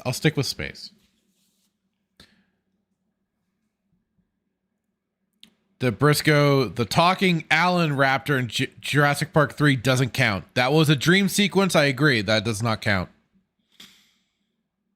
New York, Florida man says cyborg dinosaurs. Melissa Lord says Jurassic Park in space. Jason Voorhees can fight the dinos. Let's go. Briscoe says I would actually watch that movie, Melissa. Hitman was bringing up predators hunting the dinosaurs and stuff like that. I don't know. I think I'd be down. Star Wars Marvel purists, to the both of us, have both of you played 2017 Battlefront 2 or just 2005's Battlefront 2? Battlefront 2. The 2017 version or the 2005? Or have you played both of them? Both. Yeah, I've also played both. I checked out Battlefront 2, the 2017 version, when it went for $5 for the whole complete collection on the hiccups. On the EA store, but if I'm gonna play any Battlefront 2, it's gonna be the OG 2005 one. And Melee Games, they did a big event. A big Battlefront 2 event where we did some online play and then just the multiplayer with the bots against each other and stuff like that. It was it was a lot of fun. So yeah, if I'm ever gonna go back and play either of them, though, it's gonna. Excuse me.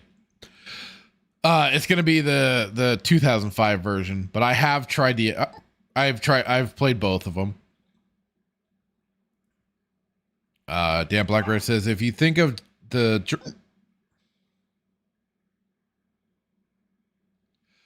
Give me a moment.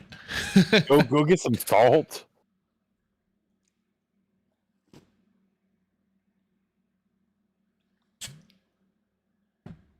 I apologize for that. Dan Blacker says, if you think of the Jurassic World trilogy, a reboot of just the first movie, then this looks like a reboot of the second, Lost World. It has all the same elements, an island mission with a baby dino. Yeah, it does. You're right. Then says, the kid, the team, all feels the same. It really does. Briscoe says the Pedro's candles smell like soy and depression. Well, there we go. We got our answer. How's it going, Jorge Lucas? Saying Andor remake starring Pedro Pascal. Oh God. Melissa Lore says Sydney Sweeney has bathwater. So I saw that. Freaking was it the Sasquatch soap? Yeah. I saw that. That was pretty lame and weird. Let's see.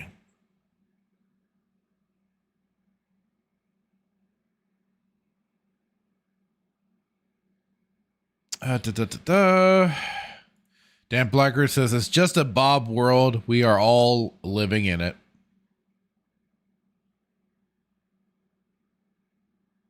No comment from Hitman on that one. Jorge Lucas says Jorge Lucas says Hollywood actors selling bathwater just to make ends meet. Times are tough. God. Oh, God. Damn it. Star Wars Marvel Purist, why did you have to bring... Oh, he says, hey, it beats Gwyneth Paltrow's Vag candles. Bro. Oh, I remember hearing about that. That's so nasty. Dan Brockworth says, we already had the talking raptor. Dream sequence, though. Don't count it. Melissa Lords, look who's talking 3, Jurassic Park. Oh no. Dan Blackwood says it wasn't a dream, it was all real. Oh, my mistake. And then it says everything else in the movie was a dream. That's the only real event. Oh, now it all makes sense. Star Wars Marvel Purist says, give me your pros and cons of each. I already have something I wrote up. Seeing if I left anything out of my analysis. I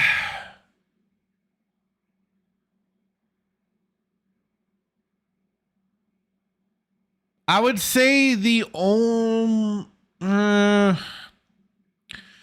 pros I could really say to like the 2017 was the customizable classes once you earn them up.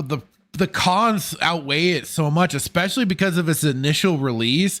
Was like, in order to really unlock anything, you'd either have to spend a ridiculous amount of hours in that game, or they were trying to nickel and dime your ass. And I remember I probably should have gotten in trouble for this at work, and I'm surprised I didn't, but I was telling everyone and anybody I could about the microtransaction bullshit that EA was pulling with Battlefront 2017. And yeah, like they did eventually remove a lot of those restrictions and crap like that, but that to me was like such a like, no, you can go eat a dick, piss off. And then also it was they advertised that you're going to get to play as the Empire. You do, but only for a few missions.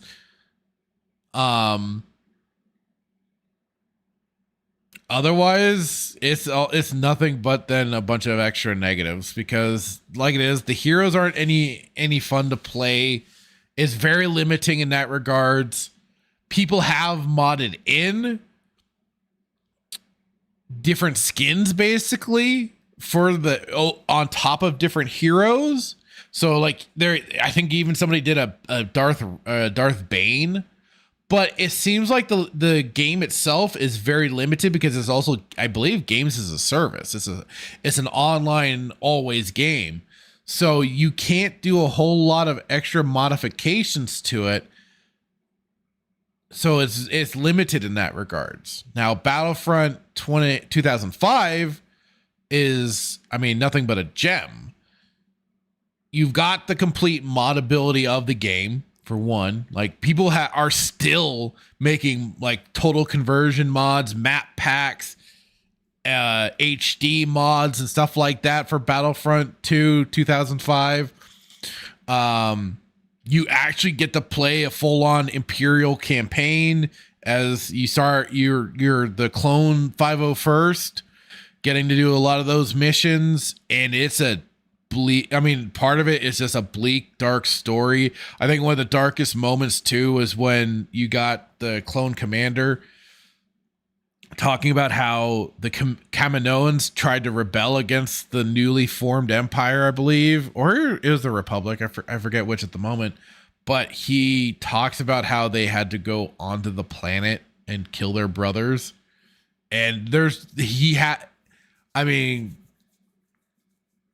complete credit to Tamura Morrison for voicing it and everything. He did a fantastic job, and you just hear like the pain almost in the trooper's voice as he's describing this. It is just, and I should play through that as his first stream, because the storyline is just fantastic. But yeah, so there's that. It had the proper space battles in 2005's Battlefront 2. The space battles were fun. You got to board the ships and stuff like that as well and attack that way. I'll never get tired of playing as proper stormtroopers, of course. I mean, you get to in the other one, but the 2005 one is just superior, along with also the hero modes in the 2005. The ability to do offline bot servers too, if you want. You can just have fun, wreak havoc. And of course, now you can also do your own land games with it, or your own like local multiplayer games or whatever. Also there are servers that are still active. And that's the big thing for me too, is servers versus game instances or lobbies or whatever they consider them nowadays. To me, I think a player-made server will always be a superior thing. So I'd say it's the only downside nowadays, looking back on the 2005, is just in terms of relation to then versus now. Now it does look dated in terms of graphics. Some of the controls may not be as fluid, but I mean, when we all played it together, when I was playing with Melee Games and his crew, like it was nothing but a blast. Like revisiting that game, it was total fun. It was just the problem of trying to get it into like proper servers, maybe just so we could do it. But then we managed what we could when we created our own and stuff and got into the big matches with each other. So yeah, that would be some of what I have to say. How about you, Hitman? I don't even. I agree with a lot of what you said. Sounds good. Yeah. I mean, here's the thing.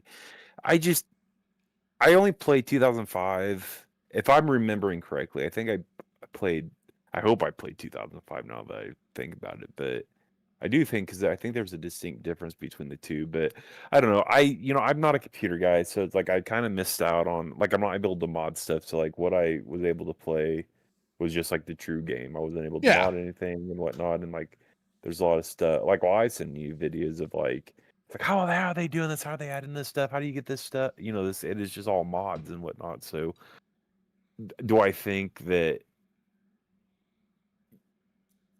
despite any and all mods that you would put on 2017 game, could it surpass 2005? I don't think so.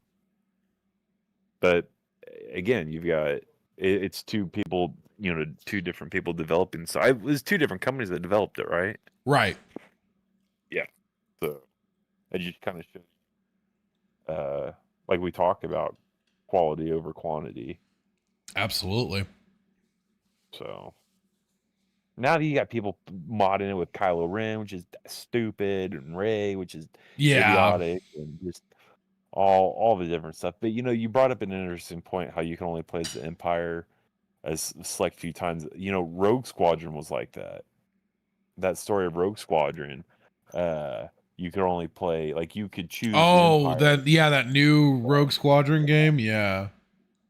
It was the one with it was the group of Imperials after Palpatine had just died or something like that, and they were trying to carry on the mission. But yeah, right. What was it?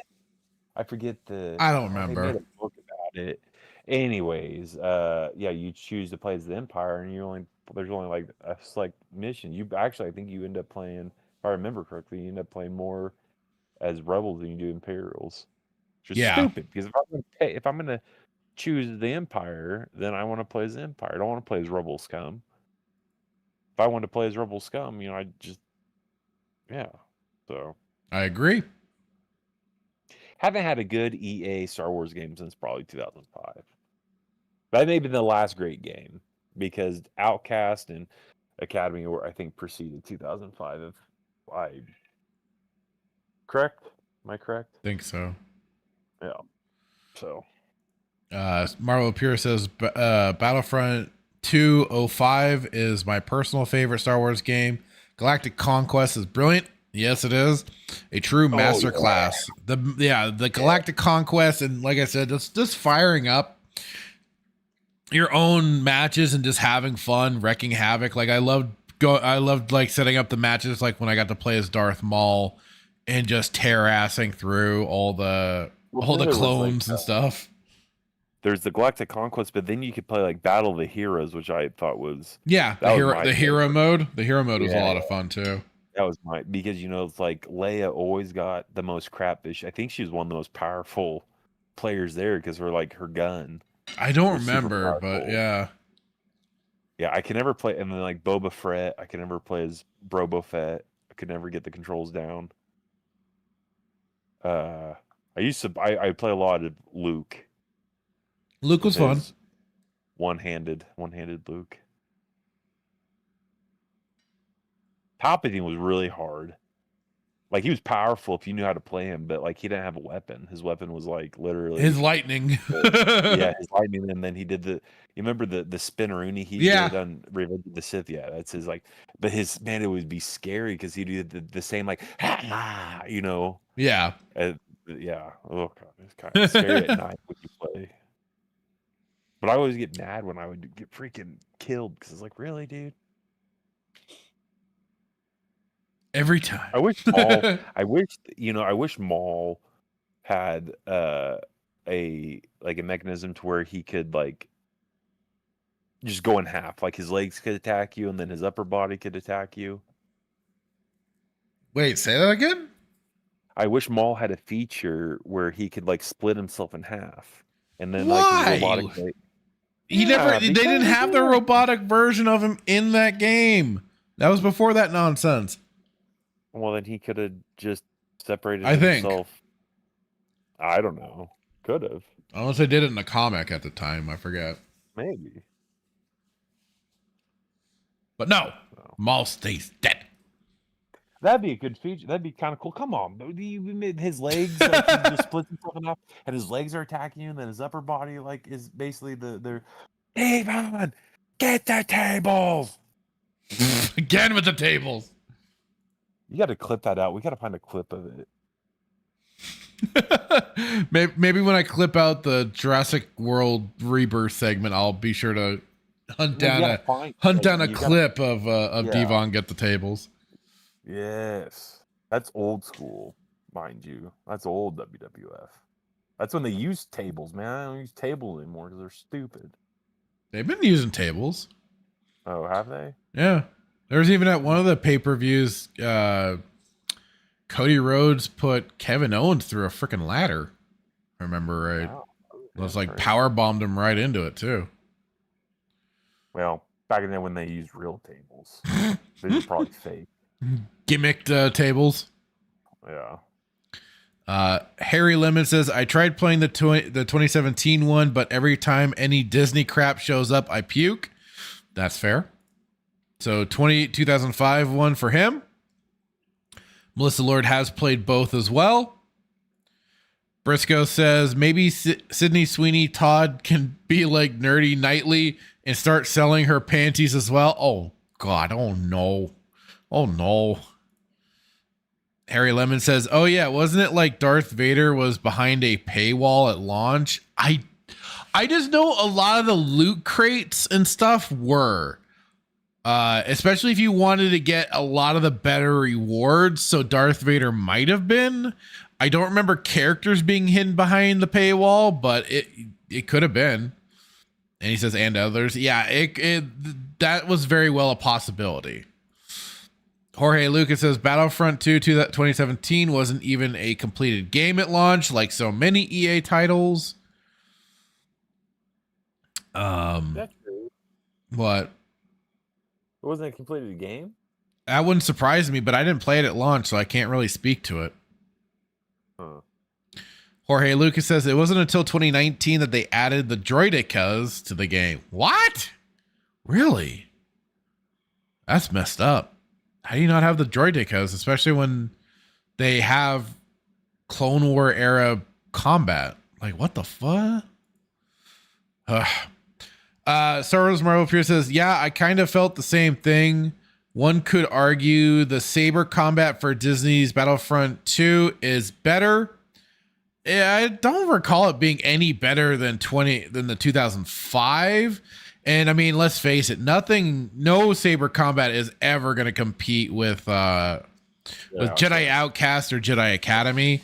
I mean, shit, if I want multiplayer, like in some good saber combat, it's going to be Jedi Academy or Outcast or even Movie Battles 2. If anybody's familiar with that modification, total conversion mod. Last I knew, their saber combat was just as intricate and everything as Outcast and Academy, just a little more tweaked. So, and then it says, but the saber combat in Jedi Knight and Jedi Academy is 1,000 times better in versus, almost everything in 05 is better, way better. Maps, characters, story, 100%. He loves it. Harry Lemon says Jedi Academy has the best saber combat still. And yep, it does. And then Jedi Outcast has the better story of the two. Marvel Pure says, yep, starfighter battles were better. Entering the ships, etc. was awesome. Oh yeah, especially when you got to get in it kind of reminded me of Battlefield 2142 when you got to board the I forgot what they called them in that game, but you basically boarded ships and it took out the power supplies, the gun, all the functionality of the ship to then bring it down and get victory. Briscoe says, I'd say they should remake Jedi Academy, but Disney. Yeah, no, I would not want them going anywhere near Jedi Academy or Jedi Outcast, because none of the developers are probably would be around anyways. So the mentality for creating that kind of combat again, or recreating, or just trying to like maybe improve upon or tweak some things for a remake, no. They don't have it. They don't have that mentality, because like it was, the devs at that time looked at the Bushido Blade games and were like, let's do that with lightsabers. And it was the best freaking idea they could have ever done. Jorge Lucas asked if it was Squadrons, not Rogue Squadron. Yeah, I think it was the Squadrons game where they had it split up between the Rebels and Empire to play as. Squadrons 2020, the Battlefront DLC. Oh God. Melissa Lord says Lucas Battlefront 2 greater than Disney Battlefront 2. 100% agree. Melissa Lord says Battlefront 2 2017 has a terrible story. It was god awful. It's way too short for the $60 I paid. Oh, I'm so sorry. And it wasn't even a finished game. At the time, all I did was wait for a story playthrough to pop up without anybody's audio commentary. And I watched the story and I was like, you have got to be freaking shitting me. I knew it. I just knew it. It was going to be a bait and switch, that it was going to be called, nope, actually your character will turn traitor and go over to the rebels. I'm like, I knew it. I know it. Jorge Lucas says Darth Maul's overpowered robotic legs. Melissa Lord says Disney is going to bring back Maul again. I know. What I forgot what the new show is called. Best idea would be a Maul slasher movie with him stalking and killing Jedi in the lead up to the Phantom Menace. Wasn't that the... Didn't they already kind of do was that a book? It was like it was Shadowhunter, I think. And he killed, I think he was like stalking and killing a group of people, and some were Jedi that caught wind of him, and he had to silence them before they got back to the Jedi Temple. So I think they've already kind of done that, just in book form and not in a movie or video game. Video game would be fun. But yeah, I think that's already kind of been done in a sense. Okay. Do you want to start? I need to step off really quick. What did you want me to get started on? Do you want to do the? Oh, were you gonna do another article? I was contemplating it. I was going to ask you how much time you have. About normal time. We go a little bit over, but normal time. So we got about roughly 40-ish minutes. I do 40, 50 minutes. I just go to the bathroom really quick. You hit the looser. So pumped. Right back. All right. All right. Okie dokie. Let's see here what else we can get ourselves into. Oh, that's a behind the scenes thing. And people are already tired of the dinosaurs, so I won't torture anybody with that. Let's see then. Speaking of, I wonder if I can, yeah, the campaign. Let me see if I can find that scene too. Let's see, 2005. Pain Journal Camino. Because like I said, Camino was just brutal.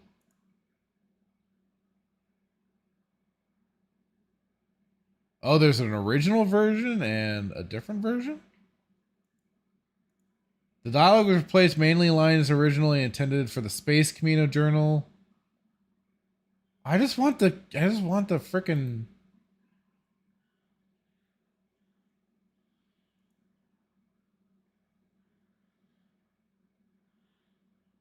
let's see. Okay, yeah. Here we go.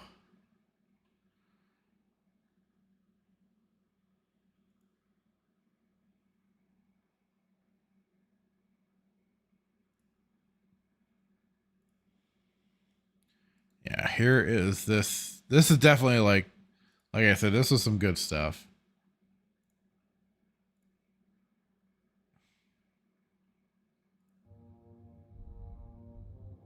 Officially, there never was a clone rebellion on Camino. Unofficially, approximately 20 years after we were created, a special detachment of the Imperial 501st Legion was dispatched to Camino with orders to eradicate... Oh, and then just using the music from Revenge of the Sith is just... arms against the Empire. Our mission commander, an expert on the inner workings of Camino, was a young bounty hunter named Boba Fett. The bounty hunter left after the battle was over. He said something about tracking down a smuggler on Tatooine. After the Camino uprising, the Emperor decided that an army of genetically identical soldiers was too susceptible to corruption. Future troopers would be cloned from a variety of templates. Though the 501st itself remained pure, the rest of the Imperial Army gradually became more and more diverse. We never really got used to the new guys.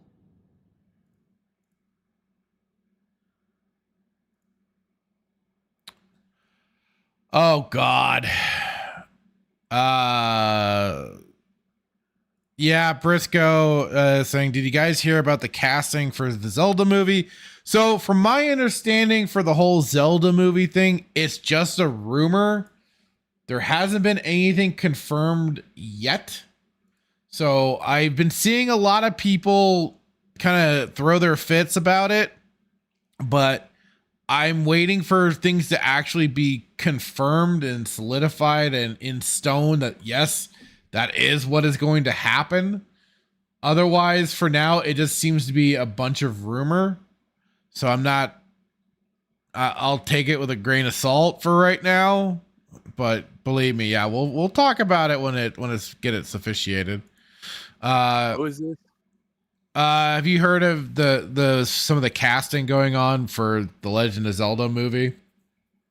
I didn't even know there was a Zelda movie. Yeah, they're going to be working on a Zelda movie, and right now, basically a rumor that's going around. They're gonna be both girls. No, actually, that the Zelda is to be, people are casting this transgender individual for the cast of Princess Zelda. Say it again. Yeah. Hang on, let me see if I can find it. See, like I said, I wasn't really wanting to go into it because nothing's been confirmed as far as I'm aware, unless somebody's got an article. I would be happy to go over, but as far as I'm aware, it's just been rumor and speculation and stuff like that. Like I said, people have been having their fits about it. Let's see here. Do they have the cast? They don't even have a cast. It's just, like I said, fan casting at this point. But yeah, a male to female transgender individual that is being floated around to play Princess Zelda. Yes. No, Nintendo needs to step in like they did with the Mario movie, or the Mario movie. The question is, do they have the balls to step in and do anything?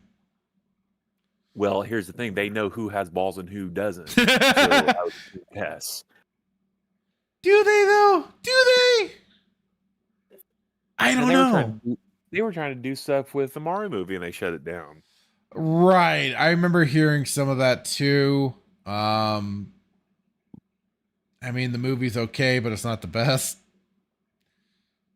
It has its problems. But there's good, there's bad. Mario movie?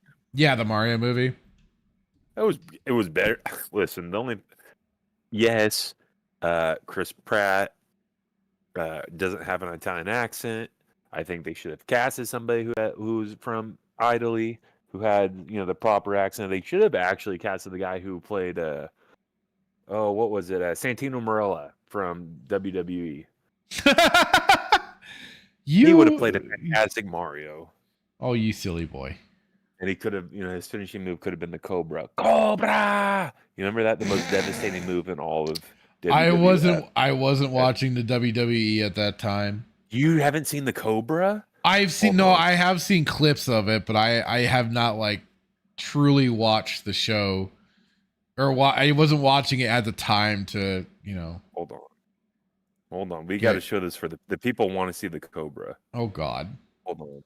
Let me get a clip really quick. Phil best while I'll find one. I'm still trying to look for I know I've seen, there's been the tweets have, I think, finally kind of died down with the whole Zelda stuff. Hang on. I don't remember the name of the individual. I don't even know if Morford Clark would be any better, but I mean, at least she's a woman.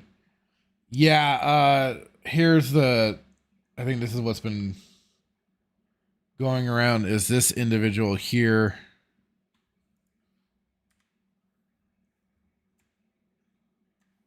All right, I sent it. If you can see it, Hunter Schafer is reportedly being reportedly being eyed to play Princess Zelda in the live-action Legend of Zelda film. No, absolutely not. And who are they basing this off of? I don't know. Like I said, this has just been the hot thing at the moment on X that people have been talking about. Who is she? He? Or this guy? Is this a guy or girl? This is actually a guy. As far as I know, has not had the sausage removed. So it's still got the dangly bits. So they're making a Zelda movie. Right. Based off. Well, the thing is that they would be casting it, I'll say it, as a female, as they present. I hate this language. Just say he's a dude. Just as that, they'd be hiring a dude to play a woman, which people would then argue, oh, but they used to do it in the old times with plays and stuff like that. But we aren't in those times. We have gone beyond those times. Women can do things now.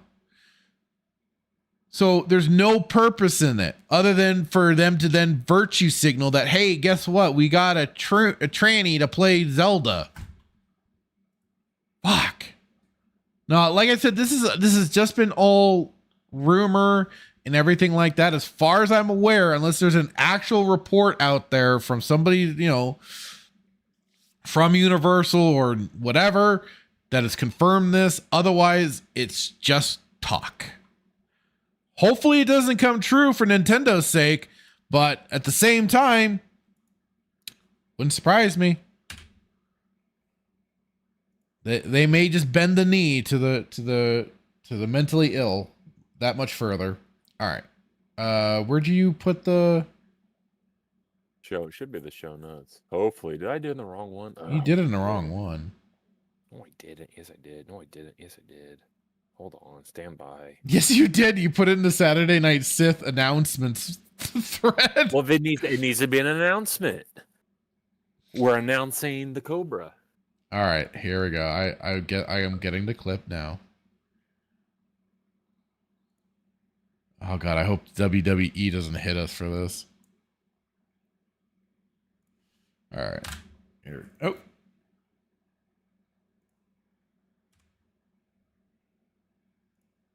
Okay.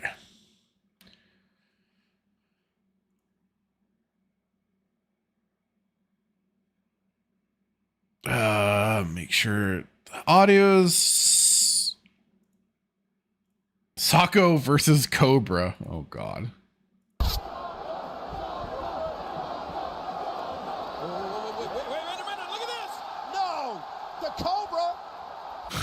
Oh my god. Mick. But could not beat Mr. Sako? But you saw he did it, you know. Yeah, the whole head twist and stuff like that, and it's devastating. That's the most powerful finisher in all WWF. It's up there with the tombstone. That tombstone is so devastating. Quick. It's so quick you don't even know it happened.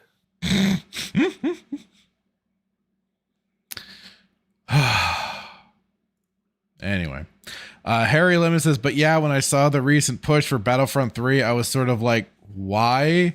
Yeah, I've been seeing that as well. I don't quite understand that either.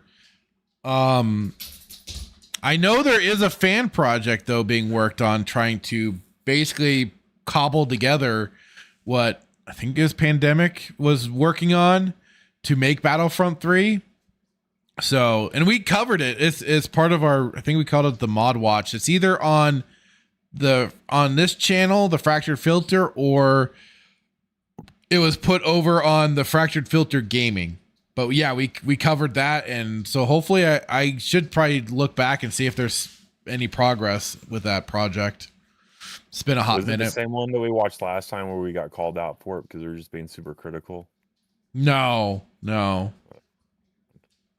That's been other things. Like we've been called. This one guy in the comments section on the Night Shield Republic video that we watched for the fan film has been a spurg. And even though like I replied to him once and then that was it, he keeps commenting. So like he replied to my comment there and then went into another person's comment thread, commented there, and now he's left 2 other new comments on the video. Name?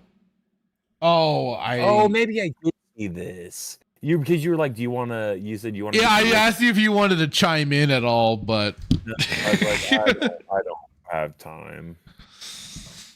You're just gonna make me handle the comment section of our videos. Yeah.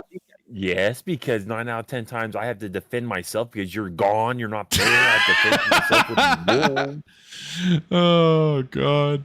People talking about how Sabine had the Darksaber before anybody else. Oh God. Or Bo-Katan. Or whatever it was. No, it was some Death Watch guy that had the Dorksaber before. No, I know this, but they were like, oh no, what was it? They were like, they didn't know that Boba Fett was actually Mandalore. Like, no, Mandalore's a planet, not a person. I was like, Boba Fett was Mandalore on Mandalore. That's right. Yeah, it happened in the break room. You're nowhere to be found. I'm sorry. I These things happen. Melissa Lord says Zelda movie is DOA because it's live action. I agree. Like, I don't know why they aren't keeping it in styling of the Mario movie. That would make a lot more sense. Okay. Melissa Lord says I'm disappointed because I wanted that Mario movie animation. Would have been nice to see an animated Wind Waker movie. That would have been good. Like, it's to have that kind of cell shaded style would work really well for a movie for sure. So yeah, it's a shame. I don't know why. I don't know what made them decide let's do live action for a Zelda movie. Well, everybody else is. Disney's doing it, but they should have done an animated movie based off like Twilight Princess. That would have been fantastic. I mean, they had so much to choose from. They could have done. I mean, Majora's Mask, Ocarina of Time. I'm more biased towards Majora's Mask, but it could have been amazing. A Link to the Past, I would have been down for. Anything. Yep. No, they've screwed the pooch already on this one. New York Florida Man says they would ruin a Zelda movie. They are probably going to. Say that again? Which part? Marvel purist. Say what again? Say which part again? What do you mean? I forgot where we could have been with that. Melissa Lord says it's guaranteed to be ruined as soon as Link says, well, excuse me, princess. That's it. I'm done. If they manage to throw that line in, like, oh my God. No, he'd be like, slay the house down, girl. No, do you not remember that though?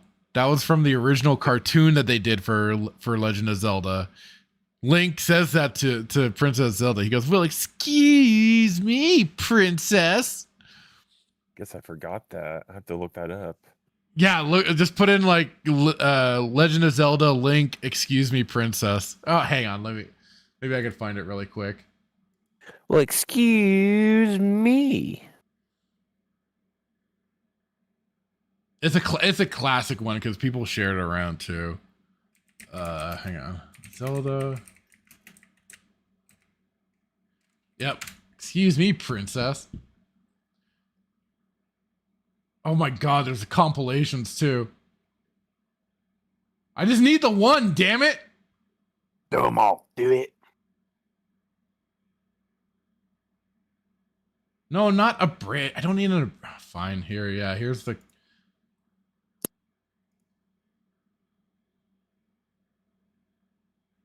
All right, hang on. Can't believe we're going down this. Would it be Saturday Night Sith if we didn't? Fair enough. You can see it on your screen? Yeah. Okay. Hey, excuse me, princess. Excuse me, princess. No, excuse me, princess. Hey, excuse me, princess. He always puts that emphasis too on the excuse me. Well, excuse me. Excuse me, princess. Excuse me. He does this multiple times then. Yeah, apparently. I thought it was just like the main one. It's been a long time since I've watched this. Watched the series, that is. Not this clip, but. Excuse me, princess. Okay, I think you get the point. Kinda, yeah. Yes. I see that.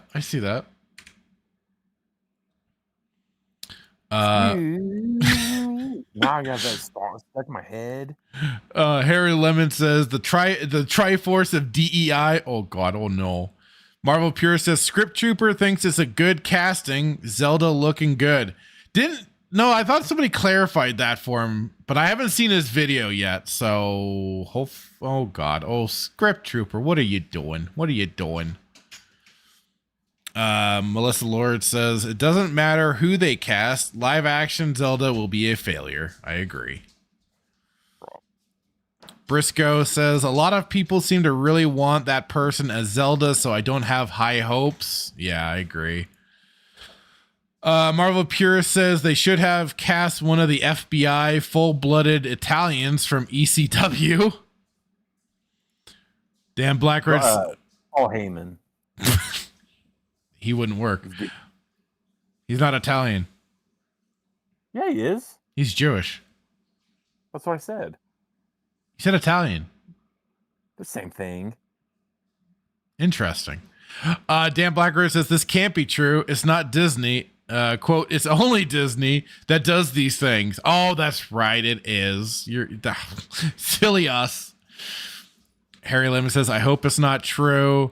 Melissa Lord says they are finally coming to shit on one of my last two favorite things that are still pure Zelda. If they touch Monster Squad, I may lose it. Oh no.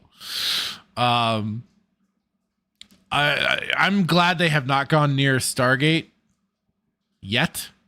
I fear the day will come, but hopefully they go after Stargate and ruin that. No, don't you put that out there. Stop it. Well, it's, we've already seen Amazon attempting it because they purchased MGM. So take it back. I take it back. I'm sorry. I didn't mean to put that out there. They will not touch the Bush and Hammond. They better not touch the Hammond Bush. Harry Lemon says still a better duel than Rey versus Kylo. Dan Blackright says Hulk broke his neck from the tombstone. That's right. That's right, brother. He botched that tombstone. Broke my neck, dude. Let's see. Briscoe says, I'm with you on those, Melissa, especially Monster Squad. Harry Lemon says, oh, people cobbling together old Lucas Battlefront 3 is excellent, and I hope it's staying steady. Yeah, like I said, maybe I'll do some research, go diving in and seeing and report back next week. Do you have 2005 Battlefront? Yeah, I have the GOG and Steam copies as well. I have my original copy as well. Why don't you start playing that on Wednesday? Wednesdays. I'm playing, well, right now I'm playing the Batman. The Lego Batman. Yeah, but you could do both. I see your point. Maybe I will. We'll see. You're not playing as Batman, you're playing as Penguin, don't lie. I haven't got, no. Oh, I already got through I think I already got through the Penguin levels. Okay. I'm on Joker now. Okay. Jorge Lucas says all those YTPs. I'm not sure what that means. Star Wars Marvel Pierce says you're taking me down a path I can't follow. Let's see. Everybody, that's all. It's fun seeing everybody talking to each other. Dan Blackwood, it's a glorious bush. Briscoe saying Script Trooper getting thirsty over Trans Zelda. Oh no. What are you doing, Script? What are you doing?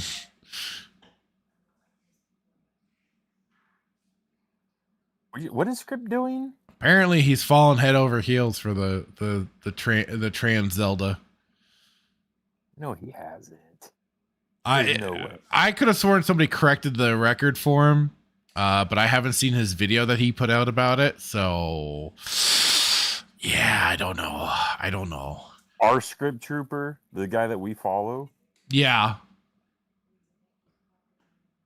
And had on the Andor season 1 finale with us, Raging Rhino, and Greg Hates Everything. Same Script Trooper. There's no way. It's got to be a joke. Hang on. I'll send it to you. I gonna lose my marbles. I'm gonna have questions for him. Like, what are you doing to start? Yeah. So here we go. I'll put it in the show notes area for you.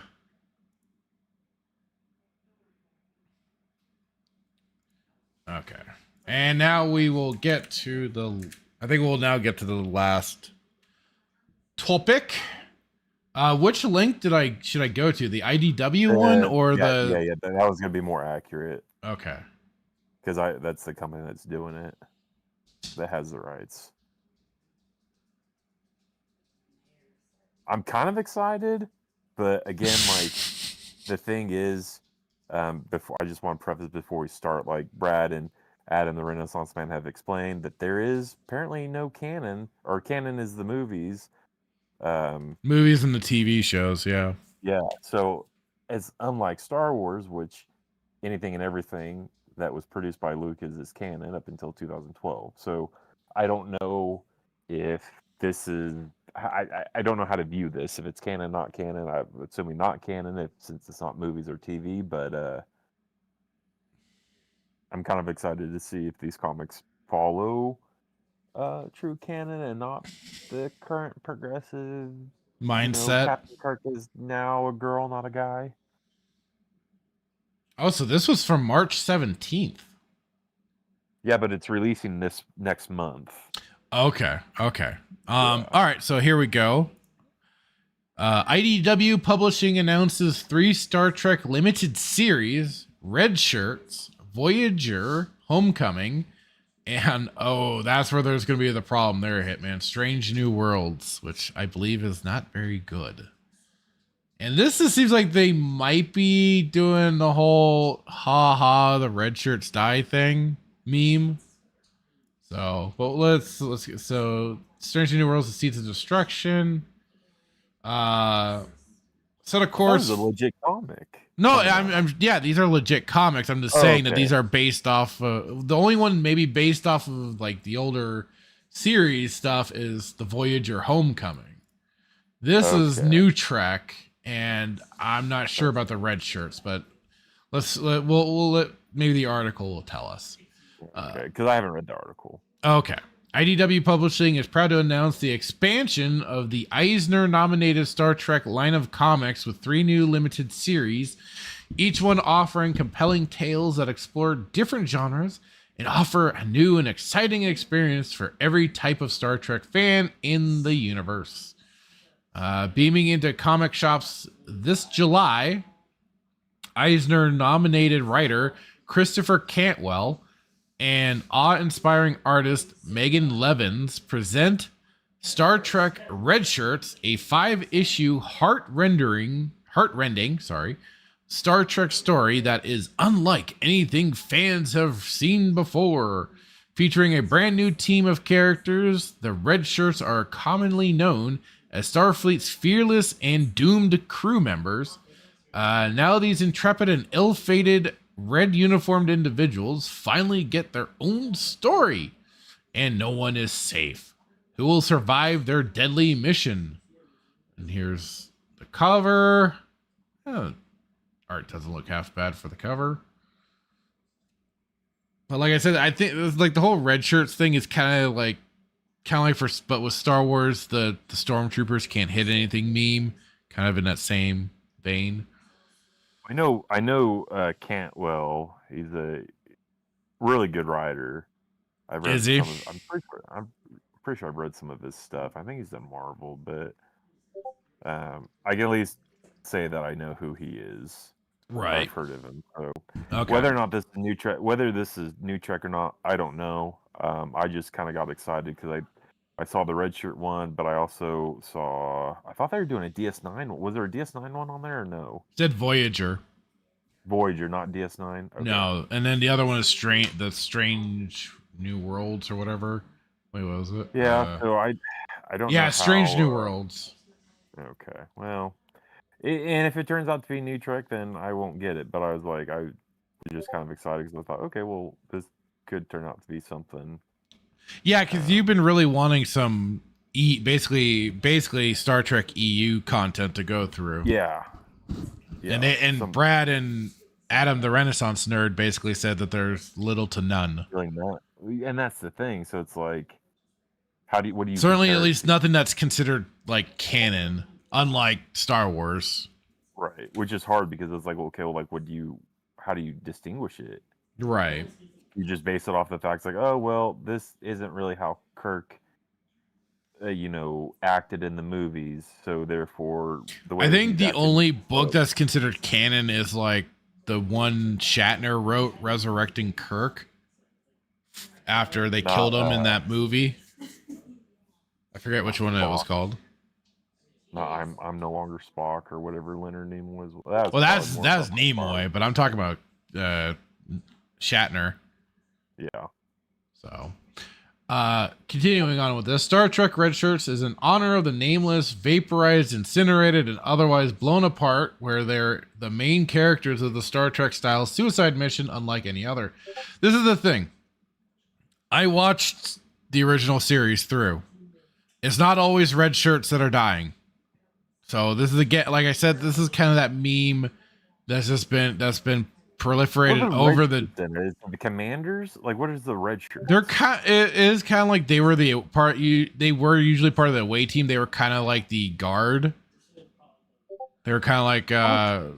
That's interesting because I started watching the original series a couple weeks ago, and like off the bat, the first episode, there's blue shirts that die. I know. So it's not always the red shirts. That's the thing. We will get to know these ensigns and lieutenants intimately before they are likewise crushed, disrupted, and sucked into space. Who will survive? Will any? And what is the true nature of their planet-side mission to hunt down mysterious spies? This is a major Melody original series era story in the key of death, one I've wanted to tell for years, equal parts fun and harrowing, subversive, oh boy, and celebratory of the boldest tunic color one can wear in Starfleet. Security Red. Christopher Cantwell. Maybe it is a little new Trek with just the term subversive. What's that? What he said, subversive? Yeah. Yeah, maybe it is. Equal I part. don't know. Well, it's based in the original series era.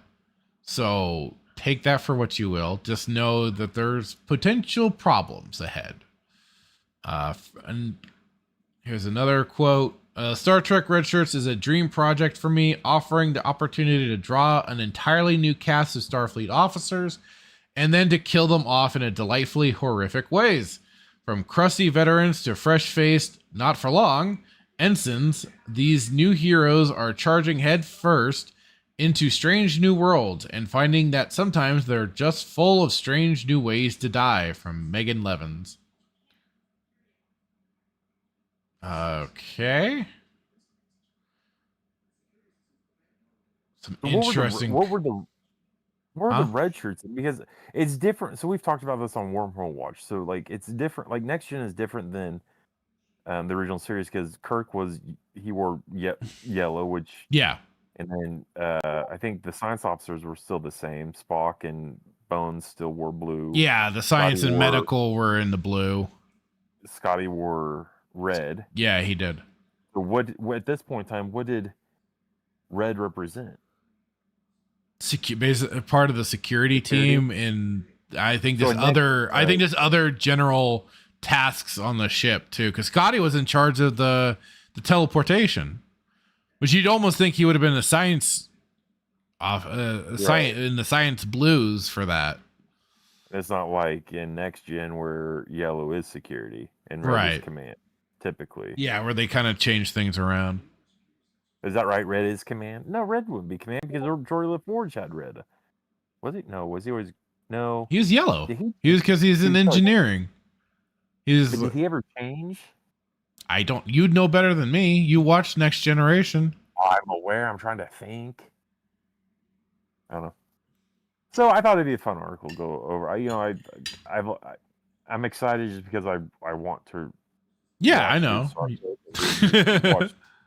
Read good Star Trek. The conundrum here is, like I said, is like not knowing how to test it against whatever's canon, because again, canon's only movies and shows. So Right. I guess take that for what it's worth. And I'd have to like really sit down and like rewatch the original series, and I know I'll have to rewatch Next Gen and actually It's try a and slow get through burn. it. The original series is a slow burn. Like I was talking to my dad. I was like, it's just different. And I guess I got into it. Like for me, I got into original series. Next Generation, I've just struggled with. See that I'm like the opposite, man. I think Next Gen is just absolutely fantastic. But again, that's whatever. It is what it is. I'm trying to give original series a try because obviously that's what started it all. Right? Well, no, you're right, but original series kind of plays into Next Gen and so on and so forth, and then Next Gen plays into DS9 as we've seen. So we'll see. I don't know. Indeed. I'm hopeful, but again, we know from the whole Rippaverse thing. We've talked about kind of the state of Marvel and DC. Yep. But here's the thing. This is IDW, which is not technically, I don't think, creator owned, obviously. But I will say, does IDW have a better shot at doing this than DC and Marvel? I like to think so, but again, and I only say that because IDW also has Ninja Turtles, and they did Last Ronin, and Last Ronin was a fantastic. That was a good book. I'll give them that. That was a good book. Yeah, really good, really solid. So, but they've been doing some weird stuff with some of their other turtle things. Yeah, but not. I don't think to the length that like DC or Marvel would. Maybe not. I don't know. Shall I continue on with this article? Yep. Okay. Yeah. Landing in August is Star Trek Strange New Worlds, The Seeds of Destruction, presented by Robbie Thompson, who is also writing writing on season 4 of Star Trek Strange New Worlds. Oh boy. And incredible artist Travis Mercer. This 5-issue limited series puts beloved characters Chapel, Una, Leon, and Spock, plus a new adorable robot sidekick named D6, on a classic adventure with plenty of twists and turns as they explore an ice-covered planet and the scary secrets that lurk deep beneath the surface. Quote, as a lifelong fan of Star Trek, the original series forever, I was absolutely thrilled to get the call from editor extraordinaire Heather Antos. Ooh, I don't think that's a good person. Who is that? I know a lot of the people that are involved with comics have talked about her and not in a positive light. I want to say. I could be mistaken. I could be wrong. But for some of the problems that have been going on with comics, she has not been one that she has not helped things. If I'm remembering correctly, I could be mistaken. If Marvel Pierce is still in the chat, he might be able to help clarify for me. But let me continue on. To pitch on a Strange New Worlds miniseries, working on the 4th season of the Paramount Plus series has been a dream come true, and I'm so excited to play in this sandbox further and to be part of the amazing line of Trek comics IDW has created. I've been a fan of Travis Mercer's storytelling from afar, and it's been a blast working with him and the rest of the team. We're taking the SNW, the Strange New Worlds crew, to one of the scariest and coldest corners of the universe, and I can't wait for Trek fans everywhere to see the cosmic horrors we've cooked up. Robbie Thompson. Another quote, after reading what Robbie has in store for the Enterprise crew, there was no way I was going to pass up this opportunity. The entire team is bringing you a story that's about to make Strange New Worlds a lot stranger. Strap in, folks, says Trevor Mercer. Okay. And now on to... So 30 years after the show made its unforgettable debut, Captain Janeway and the crew of the USS Voyager are back for one final mission before they head home. From imaginative co-writers Tilly and Susan Bridges and acclaimed artist Angel Hernandez comes Star Trek Voyager Homecoming this September, a 5-issue limited series that offers the final resolution fans have been waiting decades to witness. The final shot of the Emmy Award-winning series featured the iconic ship approaching Earth before the screen goes dark. But what if just moments after that, there was one last emergency that for the determined Captain Janeway and her brave crew? Quote, "We're so incredibly excited to be writing Star Trek Voyager Homecoming. As lifelong fans, we're delighted to be part of Voyager's 30th anniversary celebration. We can't wait to give Janeway and crew one last adventure. Will everything go smoothly? This is Voyager. Who's to say? We are, but we're not going to spoil it. Where's the fun in that? We all spent 7 years getting to know and love this crew, and it's an absolute honor to be part of the team that brings them home. Tilly and Susan Bridges." Another quote here saying, "I've been working on Star Trek projects for many years, and I've had the opportunity of participating in incredible stories and being part of exciting adventures. I'm sure this is going to be one of those special moments that will be part of the wonderful history of Voyager, and it is an honor for me to be a part of it. Angel Hernandez." Huh? And this is the girl that's not been received well within the comic book industry. The Angel Hernandez, Heather Antos. Oh, I'm sorry. Yeah, that one. Sorry.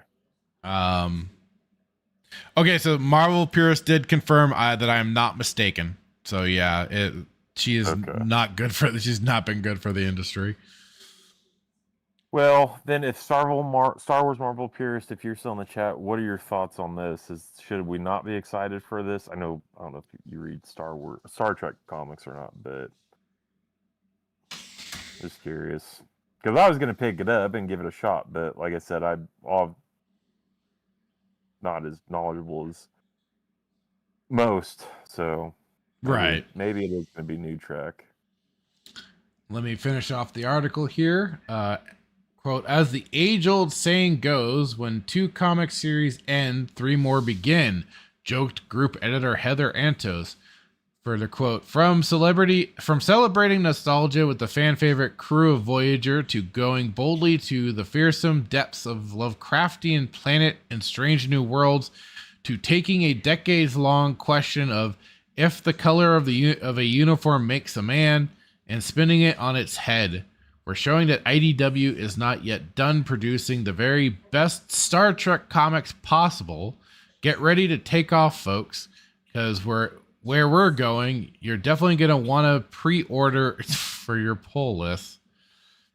This exciting trio of new limited series comes as Star Trek Omega approaches an oversized one-shot, which is the denouement of critically acclaimed Star Trek comic series and Star Trek Defiant storylines.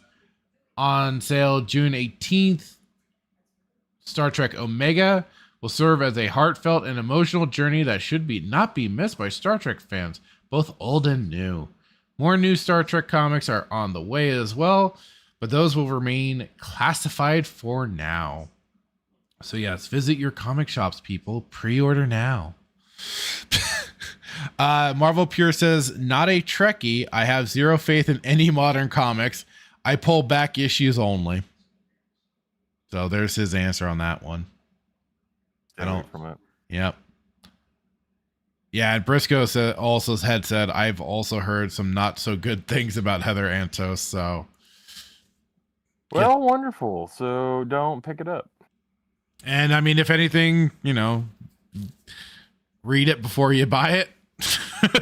See if it's worth an interest to you. Well, and like I said, I'm not a Voyager fan. I think Janeway, I don't know how she. Have you watched any of that series yet? Oh yeah, and I don't know how she graduated Starfleet.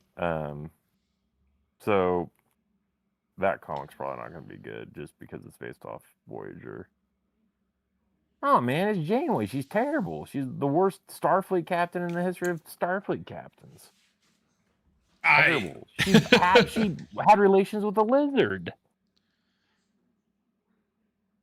That was certainly some horrific things to see. Yes. And I blame Brad. I wish I never saw that. Yeah. Well, it's unfortunate. Yet nowadays you have to be so freaking cautious with your comic pickups. But well, that seems to be the situation. So, now, after reading this article, and thank goodness we've done this show for 141 or 140 episodes. I think we can safely assume that it's going to be New Trek and probably everything we expect. Pretty much. Because it's like. Yeah, I know you've been hoping for some extra content to go through. Yeah. Well, I'm sorry, dude. Maybe I'll just get that Klingon dictionary book. There you go. Maybe we do a segment of the show where we have like a Klingon phrase. That's actually a really good idea. More to come, folks. Stay tuned. Indeed. All right. Well, that ends that one. Briscoe's asking, do you guys have time for New York Florida Man's Pedro video? There's some interesting info in it. Well, I saw how it was like a minute something. You want to check it out, Hitman? Yeah, that's fine. We can do it. It won't be too long. Here we go.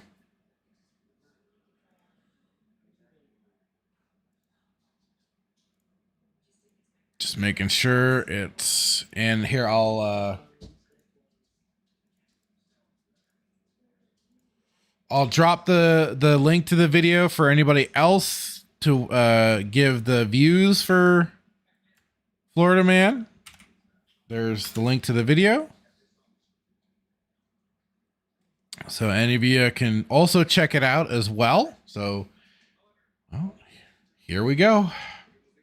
Are you worried about these millions of Latin migrants in the shadows living in America? And do you fear that America will become an absolutely closed country to the world? I'm not informed enough. I'm too afraid of your question. I hardly remember what it was. What?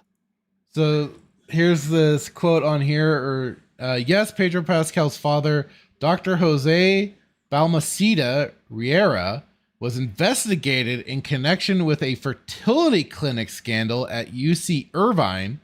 He was accused of switching frozen embryos without patient consent and other financial wrongdoing, leading to the family's relocation to Chile.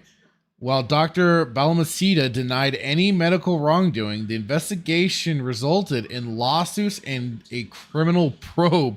Whoa, what the hell? Is he not a U.S. citizen? Sounds like he was, and then they, by this, quote unquote, relocated to Chile. So Pedro Pascal? His father and everything did, yeah. What?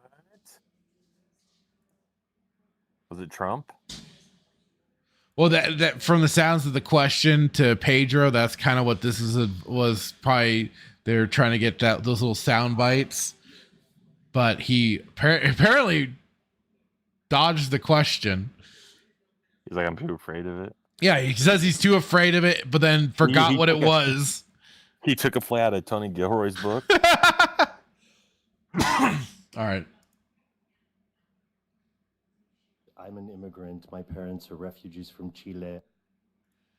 Relocation to Chile. Amid the investigation, Dr. Balmaceda and his family, including his wife Veronica Pascal Urita, and their two younger children, relocated to Chile. So he's not originally from there, no. Dr. Balmaceda's denial has denied any medical wrongdoing in the matter.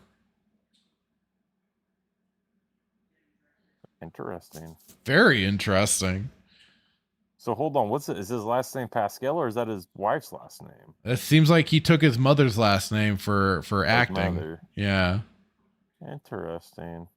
Oh God. Not his dad having a. Do you see how I paused this? What are you doing, Brad? Okay. Continuing on. I myself was a refugee. Pedro Pascal moved to the United States as an infant when he was 9 months old in 1976. His family fled Chile under the dictatorship of Augusto Pinochet and received political asylum in Denmark before settling in San Antonio, Texas. Elaboration. Reasoning for migration. Pascal's parents opposed the military regime of Pinochet in Chile. So like I'm seeing in some of the comments, Melissa Lord, Pedro's family are real commie aristocrats. Now things are really coming into play. This is the way. This is so That's gay. why he says it. That's why he says it. This is the way, because he's commie. We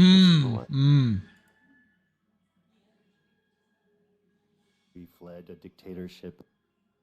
Balmaceda, his wife, and the family's 2 youngest children went back to Chile, allegedly to avoid the criminal charges and lawsuits. He was labeled a fugitive and indicted on 20 counts of mail fraud for insurance billing. Pascal and his sister stayed in New York, and the actor maintains that his father did nothing wrong. Well, you got to stand up for family, right? Dude, this is wild. Florida man. I did not know this. Bro. So wait, is Pedro, is he a citizen or no?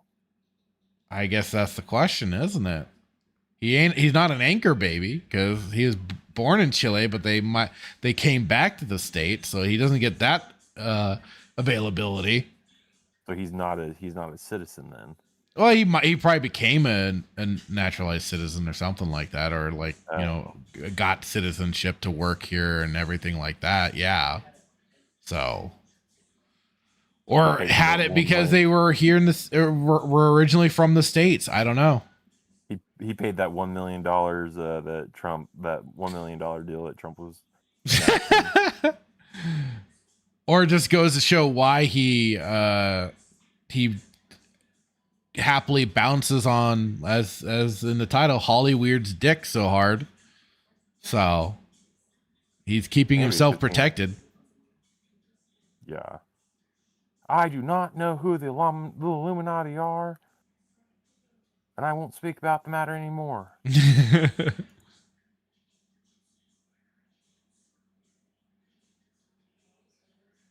That's some sketchy stuff. Right? Hang on.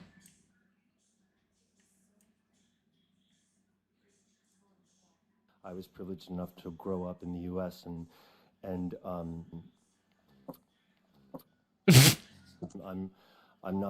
not informed enough.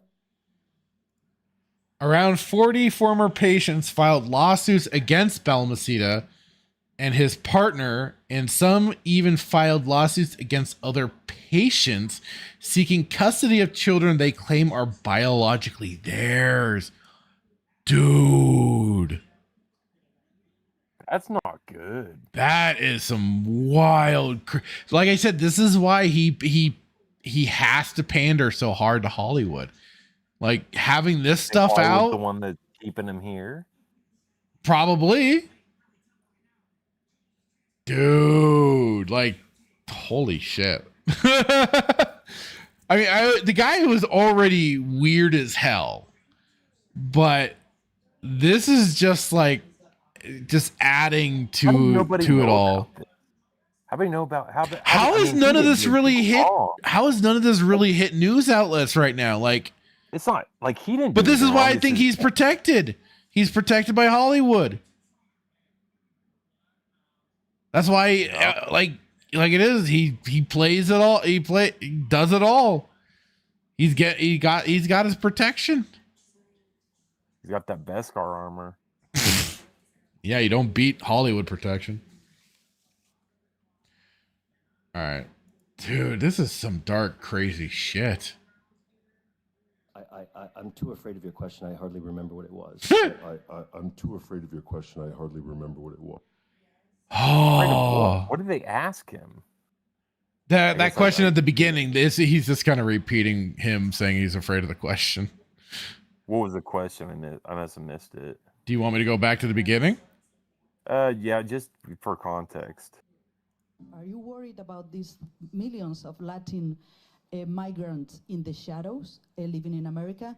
And do you fear that America will become an absolutely closed country to the world? These migrants want revenge on his dad? No, I don't think that's the case. They're just trying to get his question about the immigration policies in general and stuff. I see. Yeah. It's not about because if anything, it would be the Americans seeking revenge on his father for this twisted shit. Yeah. Yeah. So that's crazy. Dude, like New York, Florida, man, good find on this one, dude. Holy shit. How'd you find it? That's my question. Dude, let's see here. Dark web. It says, thank you for the link drop. Oh, dude, of course. Absolutely. No problem. Happy to. And it says, pretended to be refugees to scam people for embryos. Dude. New York, Florida man then said he came here at 9 months old. Pedro Pascal came here at 9 months during his father's scam. Then the father fled back to Chile. Oh, boy. Oh, boy. Well, again, here, I'll do it right here. Boom. You get that up, dude, sir. Holy crap. And anybody else? Yeah. Pass this over. Dude. Whew. Nice find, sir. Nice find. Well, this is going to be kind of a dark note to end the show. Yeah. Let me see some of the chat, see if anybody the chat sparks things a little bit. Oh no. Let's see. Dan Blackbird said I didn't even know IDW was still around.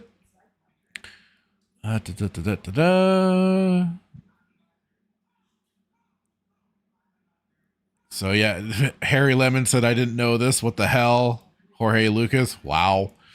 Dan Blackbird says on the best people only the best people relocated to South America. Harry Lemon says I don't know what it was, but I'm terrified. Jorge Lucas, scumbag alert, dude, 100%. And he says actually evil, dude. It takes the cake on that. That's dark shit. Dan Blackbird says, would you like Pedro more if you? Oh, would you stop it? Says, would you like Pedro more if he was in the new Jurassic Park movie? He could be a wonderful pterodactyl. I walked into that one, didn't I? I deserve that. I deserve that. Harry Lemon says, this is all news to me. Like, oh my. Dude, for real. I had no idea of any of this stuff. New York, Florida man. LOL, Dan Blackbird, Pedro Dactyl. Briscoe says he's protected until he's no longer of any use. That's true too. That's true too. But if he can play it up long enough, he'll stay protected. Until he becomes a fall guy like Harvey Weinstein or something. Jorge Lucas says, so that's how he's getting all the roles in Hollywood and probably offering himself up here and there. Melissa Lord says, I first read about Pedro's commie parents like 2 weeks ago, but the mainstream media is trying to keep this info buried. Oh, I'm sure they are. Last thing they need is more scandals like this getting out. Nobody likes a commie. Briscoe says, we need this info to go out to as many people as possible. Well, like it is, everybody, I dropped the link. Share it out. Do what you gotta. Good job, New York, Florida man, for capturing some of this information. Yeah. Well, with that, folks. Well, I thought the comics were going to be the icing on the cake, but Florida man, you took the cake. He very much did on this one. Very much did. That's insane. Dude, right? And he's protected and other people are thrown under the bus. Like, holy shit. Yeah. All right. Well, we're going to throw it on over to the ending now. Everybody, thank you all so much for hanging out. We got 13 likes on the stream. Awesome. We hit the double digits. Big thank you to everybody. Thank you to Briscoe. Thank you, Melissa Lord, Jorge Lucas, New York, Florida man, especially for that find. Dan Blackroyd, of course. Harry Lemon, new face in the crowd. Thanks for dropping in, man. Let's see here. I know we had Star Wars Marvel Purist. Thank you for hanging out, dude.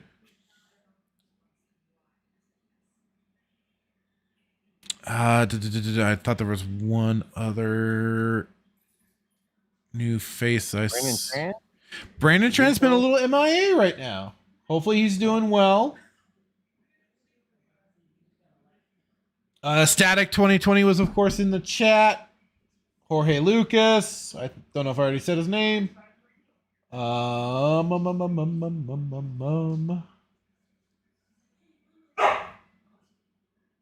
barking. Oh, and Jordan Star Wars. Thank you for dropping by. Small Time Republic. And I believe that's everybody. Thank you all so much for hanging out with us tonight. It was fun being back again. We covered all sorts of stuff. A few things I didn't get to, but that's fine. Of course, you can catch us, both Hitman and I, on Duke Devil 95's channel on Wednesdays for Wormhole Watch when he drops the edit. Season 2, episode 2 this week. I don't know what the heck that one's going to be about, but I'm looking forward to it. He's some drawings guy. I'm going to surprise you tomorrow.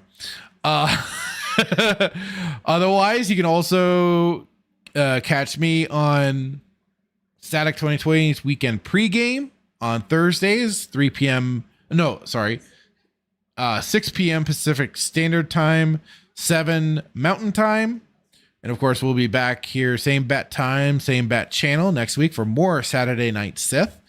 And of course, Wednesdays I tend to do a gaming stream on the Fractured Filter Gaming channel. Check that out.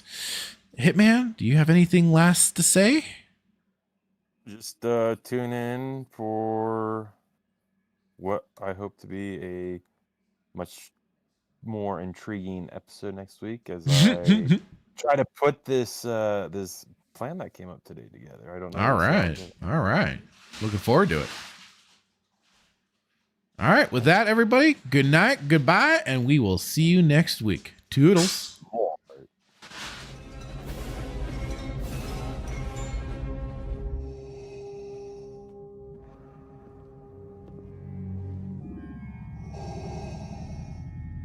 What is thy bidding, my master? Yeah, I should have known from the very beginning. From what you said.